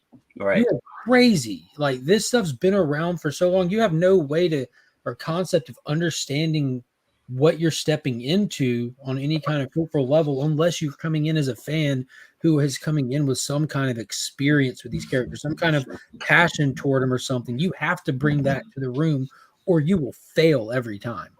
Every time. They got to protect these brands, and the way to do it is to hire people that are fans. I'm not meaning like go to a con and get an idiot. Like people who are naturally fans grow up to become writers, grow up to be in the industry. A gifted storyteller. Yes. Yeah. I'm just not. Yeah, I'm not seeing it in some of the things they did, but definitely in this one and in Mandalorian, though that season 3 where that whole Jack Black thing, that must have been a different writer because that's so. That whole season was a cluster. Yeah. Like what was crazy is like I was trying to be like as objective as possible. Like, and that I think made it even worse for me when I was watching it. Like episode 1, I'm like, that was okay. I'm seeing like a lot of red flags. Episode 2, I'm like, yo, what is happening? Episode 3, I'm like, that was great. Episode 4, I'm like, yo, this is trash again. Like, why are we doing this? Up and down. Yeah, and it's like it all came out that Kathleen Kennedy had massive intervention in what was happening with the story after the success of Mandalorian season 2. Like she mandated that Grogu be brought back into the story. She mandated and pushed the Boba Fett series ahead of where it was supposed to be and all this stuff. Right. So when Mandalorian season 3 came out, it was no longer the original season 3 direction and line. They were like, okay, now she's interjected all of this stuff into our already plotted plan. We have to now move around it and figure out a way to this and that. She literally firsthand killed that storyline. Bitches, whatever. She's trying so hard to solidify her name in like the record books, trying so hard. And she's doing it. Oh, she's doing it. She's done it, but not in the meaningful way that she wanted to. Not in the way that any of us want. Yeah, there's this fantastic clip because another area she tried to do it with was Indiana Jones, and there's this fantastic clip of Steven Spielberg. It was at one of the little preview nights for the movie when they were going around showing it. Steven Spielberg's on stage giving like a thank you speech to the fans of the franchise. He's like, guys, we wouldn't be here today. We couldn't do it without. And he's like George Lucas, and he has George Lucas walk up next to him, and Kathleen Kennedy standing right over here the whole time. He's like, and there's one other person that we wouldn't be here today if it wasn't for the incredible creative talents of this person. And a lot of people might not think about it. And you see her kind of like, do her thing. He's like, John Williams.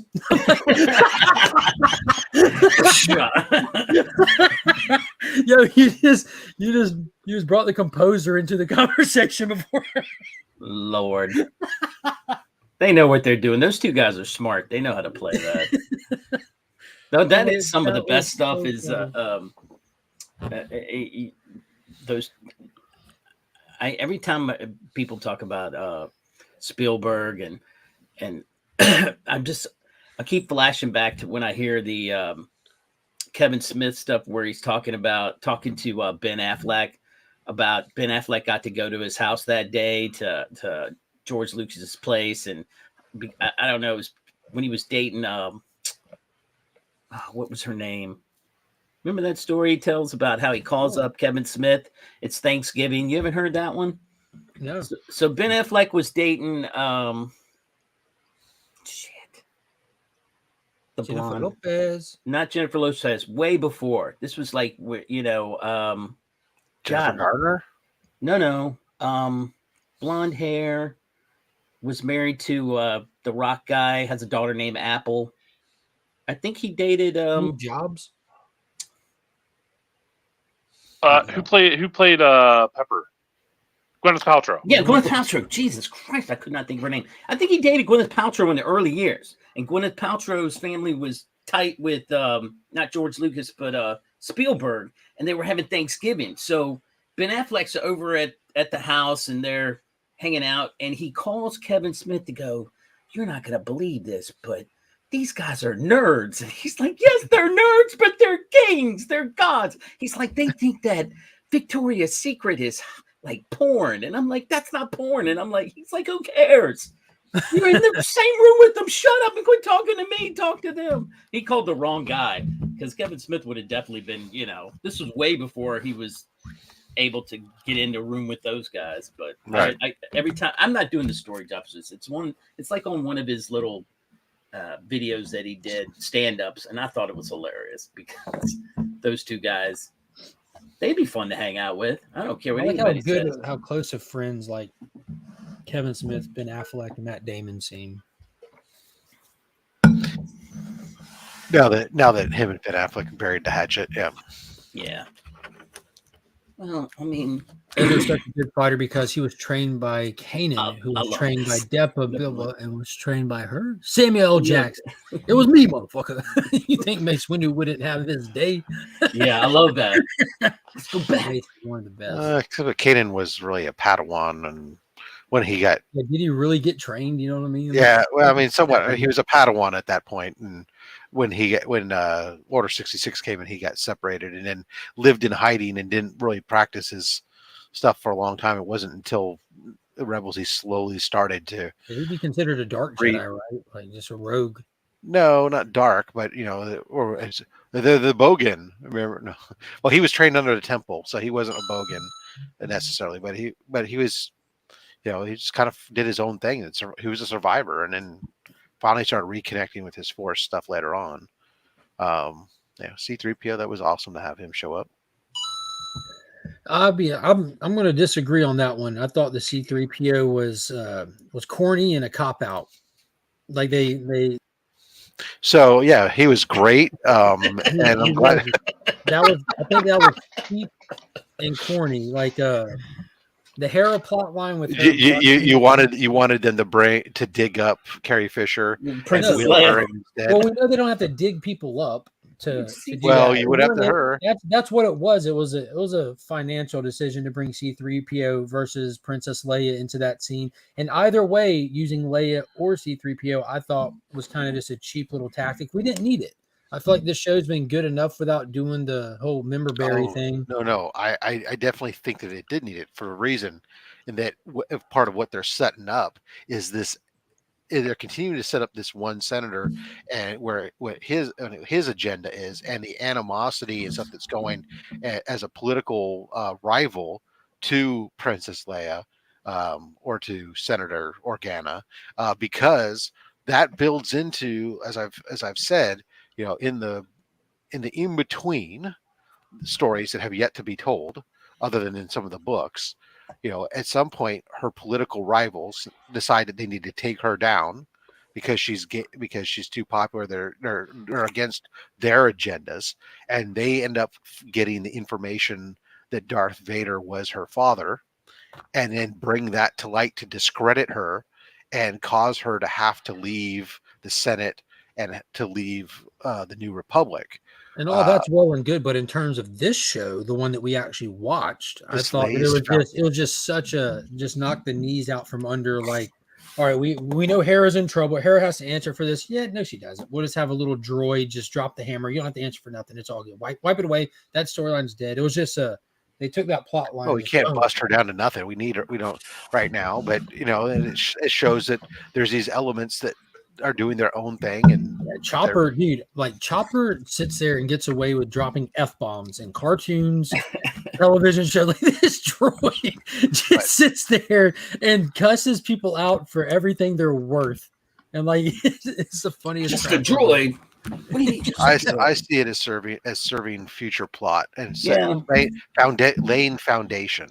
It was fine. I mean, it's fun to tie back in an original character, even if it's just a droid. Yeah. Well, C3 and R2 are some of like the like highest rated. They're like the Samuel L. Jackson of Star Wars. Like they always pop up here and there. I definitely think R2 is. I mean, I don't know about C3PO, but R2 is always been a badass. The originals. Yeah, he's just a badass. R2 was as well. So seeing C3 and like seeing that Anakin built him on Tatooine, like I remember like just as the first time I saw that, I'm like, dude, this is insane. Like seeing without his plates and everything. Yeah. Like, this is insane. He's naked. All wires and stuff. Yeah. That's probably the highlight of the show. I don't know. All of Star Wars started off with a gag where C-3PO has a one-sided conversation with another robot for 15 minutes. Showed some respect.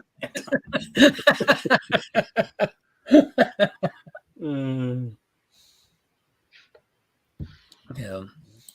That actually worried me. I tend to watch these episodes like right as they air. I'll message with Durs, like we'll be watching it. And as soon as I saw C3, I'm like, oh God, please don't do this. Please don't do this. We don't have time for this. We have 2 episodes left. See, he just came in, handled his business. He's going to leave. But yeah, I wondered about how that was going to play out. Like, why is this guy pushing so hard, on Hera? But now Rob's explaining it. I get it now. And isn't this guy's like, what cartoon is it that this character actually has like some content you can watch? There's a Star Wars cartoon. It's not Rebels, but his son is like the main character in it. Oh, that I know which one you're talking about. It was a horrid thing, Resistance or something. Mm-hmm. That's it. But yeah, that character, like I don't think they're seeding anything with it. Like I think they're just doing what they've done with the rest. They're attaching it to, you know what I mean? They're not seeding future stories. They're attaching it to that rebellion already. They can do both. Yeah, absolutely. They can always go back and pick up a plot point from anywhere for sure.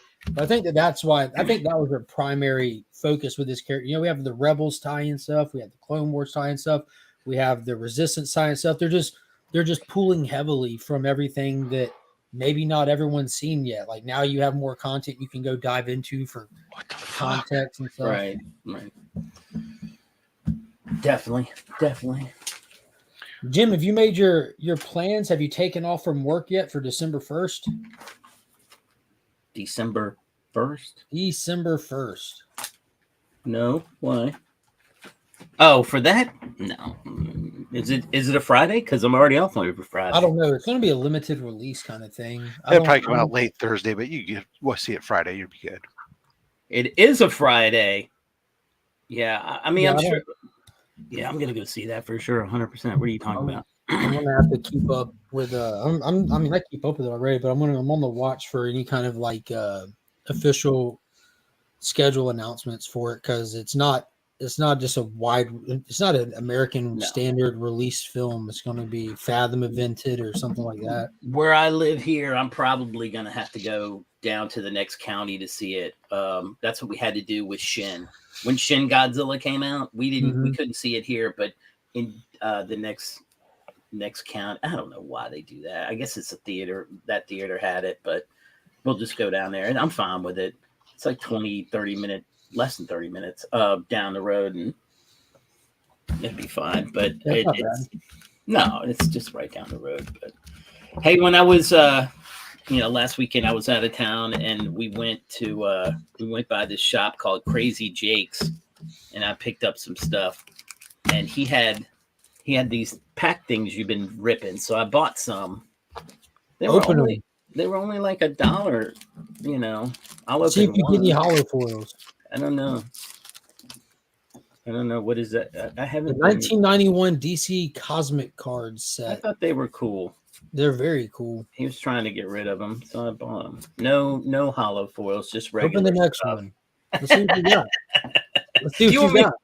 You want me to rip them all, huh? No. I want to see what you just got in the one you opened. Oh, just the.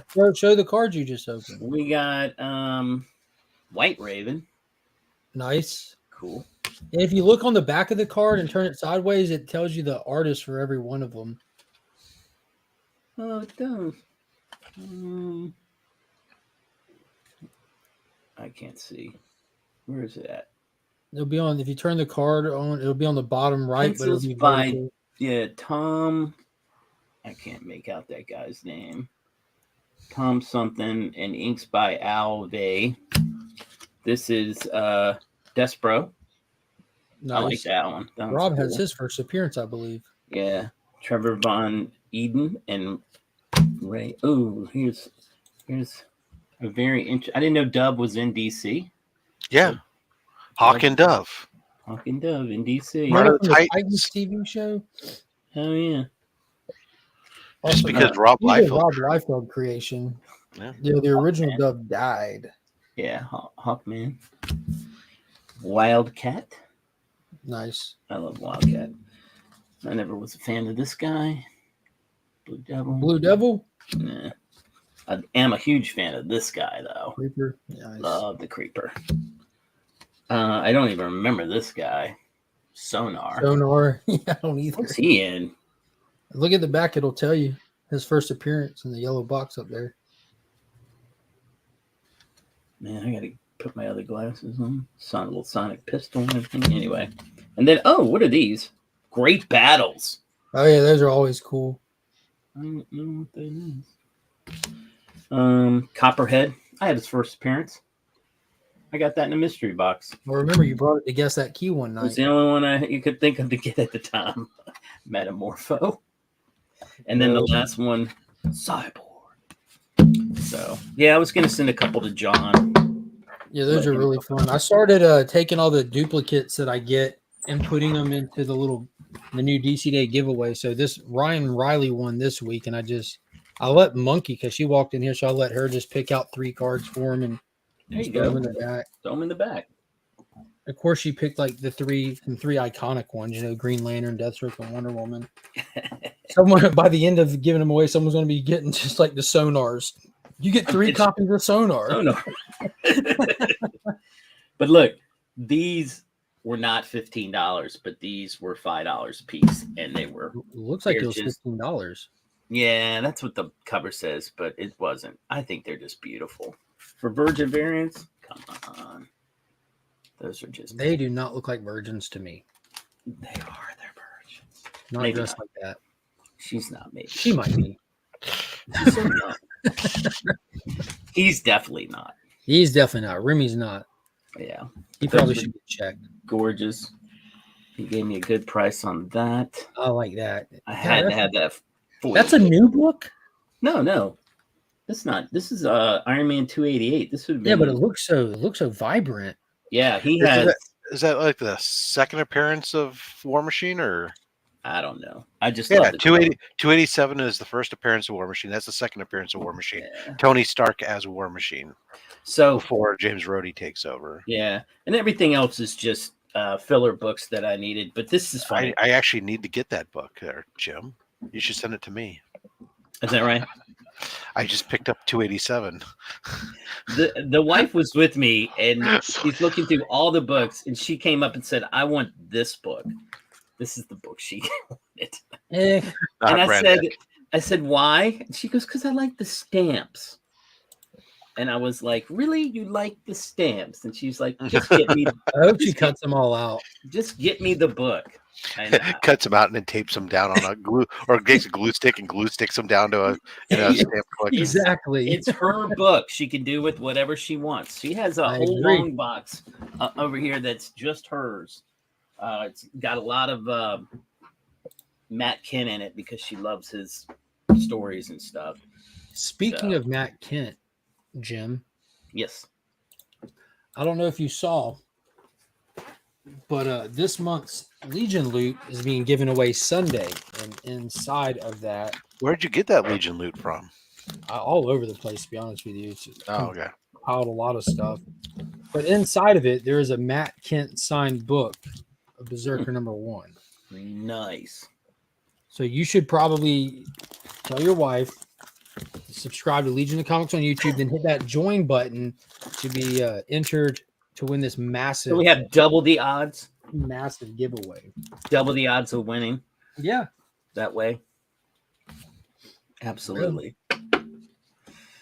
Yeah, she might be hanging out, making more jewelry soon if the government don't get their act together. She came home last night, and the last shutdown they did, she was deemed essential. The whole base was, but this year, this one, not so much. So one paycheck family eventually, if they don't get their act together, hopefully they will. What are they doing? Layoffs? Shutdown. Shutdown means if you're not deemed essential, you're at home now. You're not going to work. What are they shutting down for? The government can't decide how to spend money. Right. Okay, because see, in this day and age, like when you say shutdown, there's multiple possibilities. It's the arguing over money thing when they are okay, and then there's the so essentially the Congress had already passed a budget. Yeah, but now they're coming back, but the funding was only for the budget was only, even though you have a budget, they hadn't agreed to spend money beyond a certain date in a certain way, and so now they're fighting about it because they're trying to see this as a way to undo shit that got done in the budget the last time. Right. And people. Well, they did a continuing resolution, right? Didn't they? Right. And then too many people have their own little minutia agendas and are trying to, and using the fact that there's no real strong majority to allow a handful of people to completely disrupt the majority because they have a disproportionate amount of power based on the way that the system is set up. You got all that, JB? All going in up here. Right there. Retaining it all. He keeps it on that side. What is going on? Dr. Von Hoot is in the building. I know this guy's having a good week after getting the opportunity to read Void Rivals issue #4. What a fun book that was. A proper appetizer for what's coming next week. I know everybody's excited for next week. You know what next week is, JB? It's Transformers #1. Yes, sir. Back in action. I kind of like that Scotty Young cover that came out. Oh, a little baby Optimus running at you. Like, yeah, it was cute. That cover you showed was really nice. When I see the Scotty Young cover, I hear squeaking noises in my head, like. Yeah. Did you read Predator, Wolverine versus Predator? I did not pick up a copy of that. I'm one of those big time collectibles gold member. What do they call it? Mm-hmm. Gold membership box recipients. Yes. And you'll get one in there. There, it'll be a little while. Like I have one showing up today for September, which has that Silver Surfer cover, that Felipe Massafara cover, which is absolutely stunning as the exclusive. Next one after that is the Wolverine Predator Martin Simmons exclusive. Yeah, the story is I really like this story, and I'm That not. was amazing. I'm not going to hate this either, though. I could read all. I could, and I'm not going to talk about that. But you can talk about it. Talk about it. Underlining tones, like basically, you could say you could replace the word Amazon with immigrant, and I'm like, even Sarah read it and she was like, wow. And I was like, yeah, right. They're not even playing. They're just there's no veil of hiding it. I even enjoyed this. I wasn't in love with it, but I enjoyed it. I'm holding out for when Jubilee gets to be Spider-Man. Yeah, I know. I saw that in the chat that you posted. Look at This it here. too. I'm liking this because I love how the two of these go back and forth, and she's like, I don't think I'm going to kill this guy just yet. He's like, okay. I'm liking this is okay. This is okay. Yeah, I wasn't too keen on the Power Girl. It just doesn't like matters. This one's good. I haven't read that one yet. I'm doing just digital for Catwoman and Red Hood for the Gotham War stuff. I'm not adding to my pool. Well, I'm not adding it to my pool, but I picked it up because I know it's got to be part of it.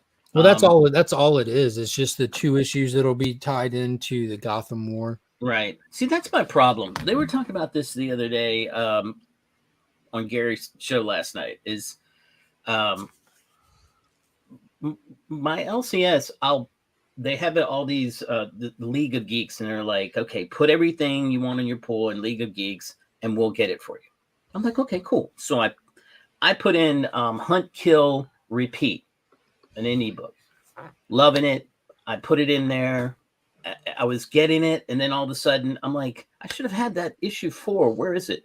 Oh yeah, yeah, we forgot to order it. But I'll get you. I'll pick you up one. Nothing, never. So then there was something else that I wanted. I'm trying to remember. It was it was Iron Man. Yeah, it was Iron Man. I decided to go ahead and put Iron Man in my pool. Didn't have it in the box. He pulled everything out of the box, and I'm like, I'm pretty sure I put Iron Man on my pool. Well, just get it off the wall. And I'm like, okay, but you understand if you run out. And then the final thing was when I told him every time you order a negative space variant like that, just order an extra one. I will guarantee I'm guaranteed to buy it. He had 2 copies. He sold them, and I was like, okay. But see, I don't want those on my pull. I don't necessarily want the book on my pull. I didn't want the Miles book on my, or not the Miles book, the Silver Surfer run. book. You're just trying to get a cover. I'm just trying to get the cover. It was that Thanos one. When that Thanos one came out, he had 2 copies, and he sold those 2, and that was it. I was lucky enough to go to the other place and pick it up. But I didn't want the book. And that's my biggest beef with some of this stuff. I just want the cover. I don't, I think that's a dope cover. I don't really necessarily want to, buy the whole story. So I don't know how much longer I'm going to be there. We'll see. That's got to be kind of difficult just to like cherry pick covers here and there, unless there's some kind of thing that populates it for the shops, No, I understand he has to. I mean, but if he's going to order some and he's got a person that comes every week, buys it every week, doesn't, and it has come to you and said, if you see a negative space variant cover, I will get it. I've never stiffed him on anything. I pay my bills. I don't know. I got bad juju from that. That's fair. But, I am digging this. I'm dying. This may be on my pool. This may become a regular now on my pool. So. Oh yeah, that was solid. Yeah, definitely solid. So. But yeah, I got to get ready to go. I got driving class today. You're teaching or you're learning?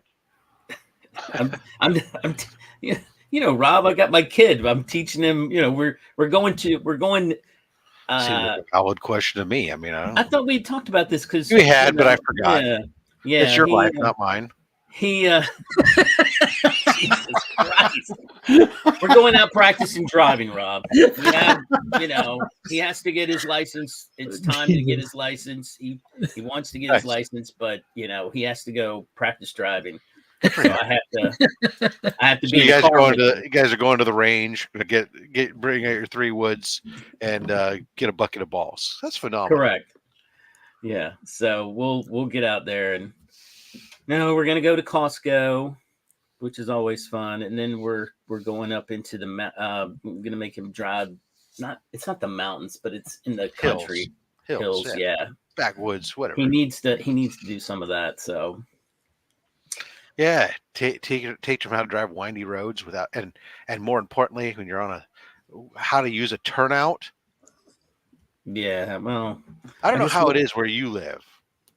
But out here, we have windy mountain roads that are 1 lane in each direction that periodically have turnouts. Okay. And it is a law in the state of California.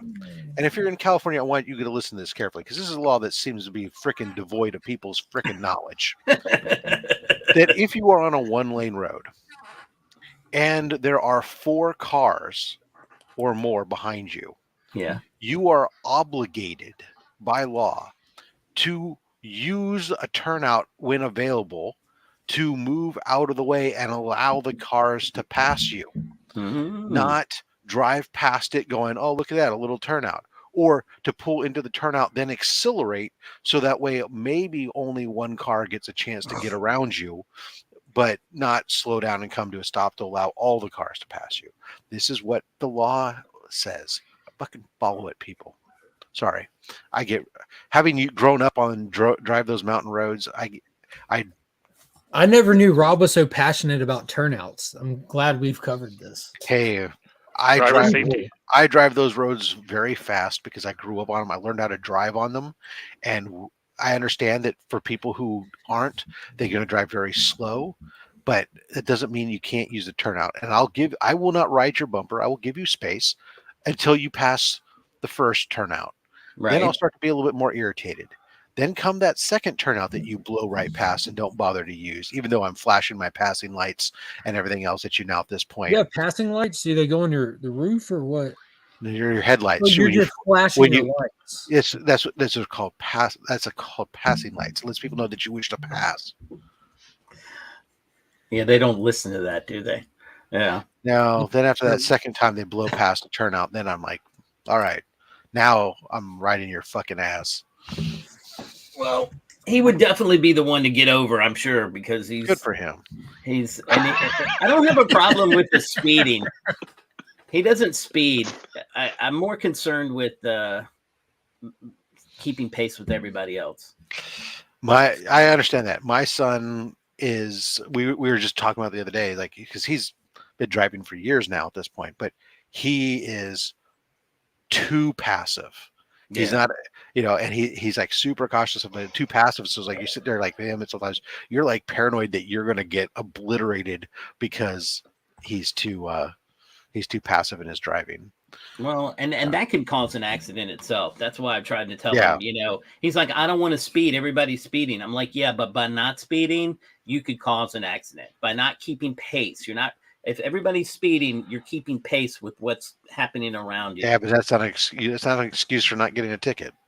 Oh, no. I told him, I said, we get a ticket, you get a ticket, but at least you're, not driving 45 when everybody let him else know. And if you get 65. a ticket for doing what I say, you're still paying your own ticket. That's the important thing to understand. What sucks now is they're talking about here, they're going to start installing cameras and stuff all the place. They're going to automatically ticket vehicles driving over 10 miles an hour over the speed limit, regardless of. Here in Georgia, if you come across a horse in your motor carriage, you're supposed to stop and cover it with branches until the horse goes away. Yeah. Well, good morning, Gene Malo. Anyway, that's what I have to go do. I have to get him ready for that, and we have to get on the road because I need 2 hours under. He needs to do at least 2 hours of driving. That's the other thing. He's like, That's wow, fair this is afterwards I look at him, I said, it's tough, isn't it? He's like, yeah, it's not easy because you're using all your senses, and I'm trying to get him to understand that here. How long have you been trying to train this kid how to drive? Well, we only go out like an hour or 2 hours at a time, so you have to have 60 hours minimum in the state of Maryland. Am I going to give him 60 hours? No, we're not. I'm going to do probably half of that, but it's only been like a month or so. I'm just saying, maybe he's a lost cause. No, he's not a lost cause. Yeah, I remember my dad made me sit on my learner's permit he wouldn't let, even I got the hours in, he wouldn't let me take my test until like the very end. He goes, "Oh, you're not ready." Because my dad, I wasn't passing his standards, whatever. Yeah. It's like finally he goes, my permit was about to expire, and he goes, "I guess you can go take the test." He says, "You're gonna fail, but that's the kind of encouragement." You're gonna fail, but good luck anyway. You're not ready, but you can go do it and whatever. And I had to take my test in a manual transmission and stuff too. Yeah. And I went and I came back with a 96 out of 100, and I said, "I fucking passed, yo." And he's just like, "Oh," he said, "Yeah, but would you pass with it?" I said, "At 96 out of 100." He goes, "So you didn't get 100?" Man, that's a good question. No, I didn't, and I know exactly what I got dinged on. And I explained it. He's like, "Oh, well," he says, "I guess you did okay." He says, "I guess you can drive the car." It's like I got dinged on as we were approaching. As I was driving down the road, there was another vehicle that was on a school. Right, it was a 2-lane road.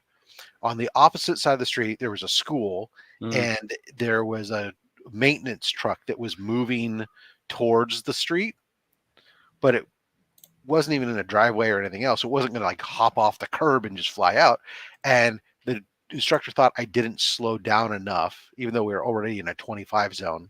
I didn't slow down enough in case that truck decided to come out and cross traffic. I'm like, "Oh, that's fair. Why would I expect at 25 miles an hour that this truck was going to fly off the curb and across 2 lanes of traffic?" Right.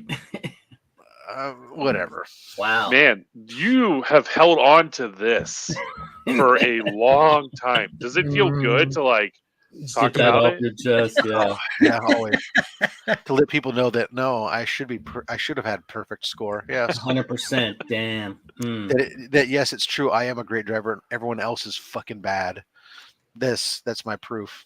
That's a good point, Alan. It does kind of seem like a dead media kind of day, and I do have to make the rounds and go. I gotta go to Romania. I'm late. Solicit.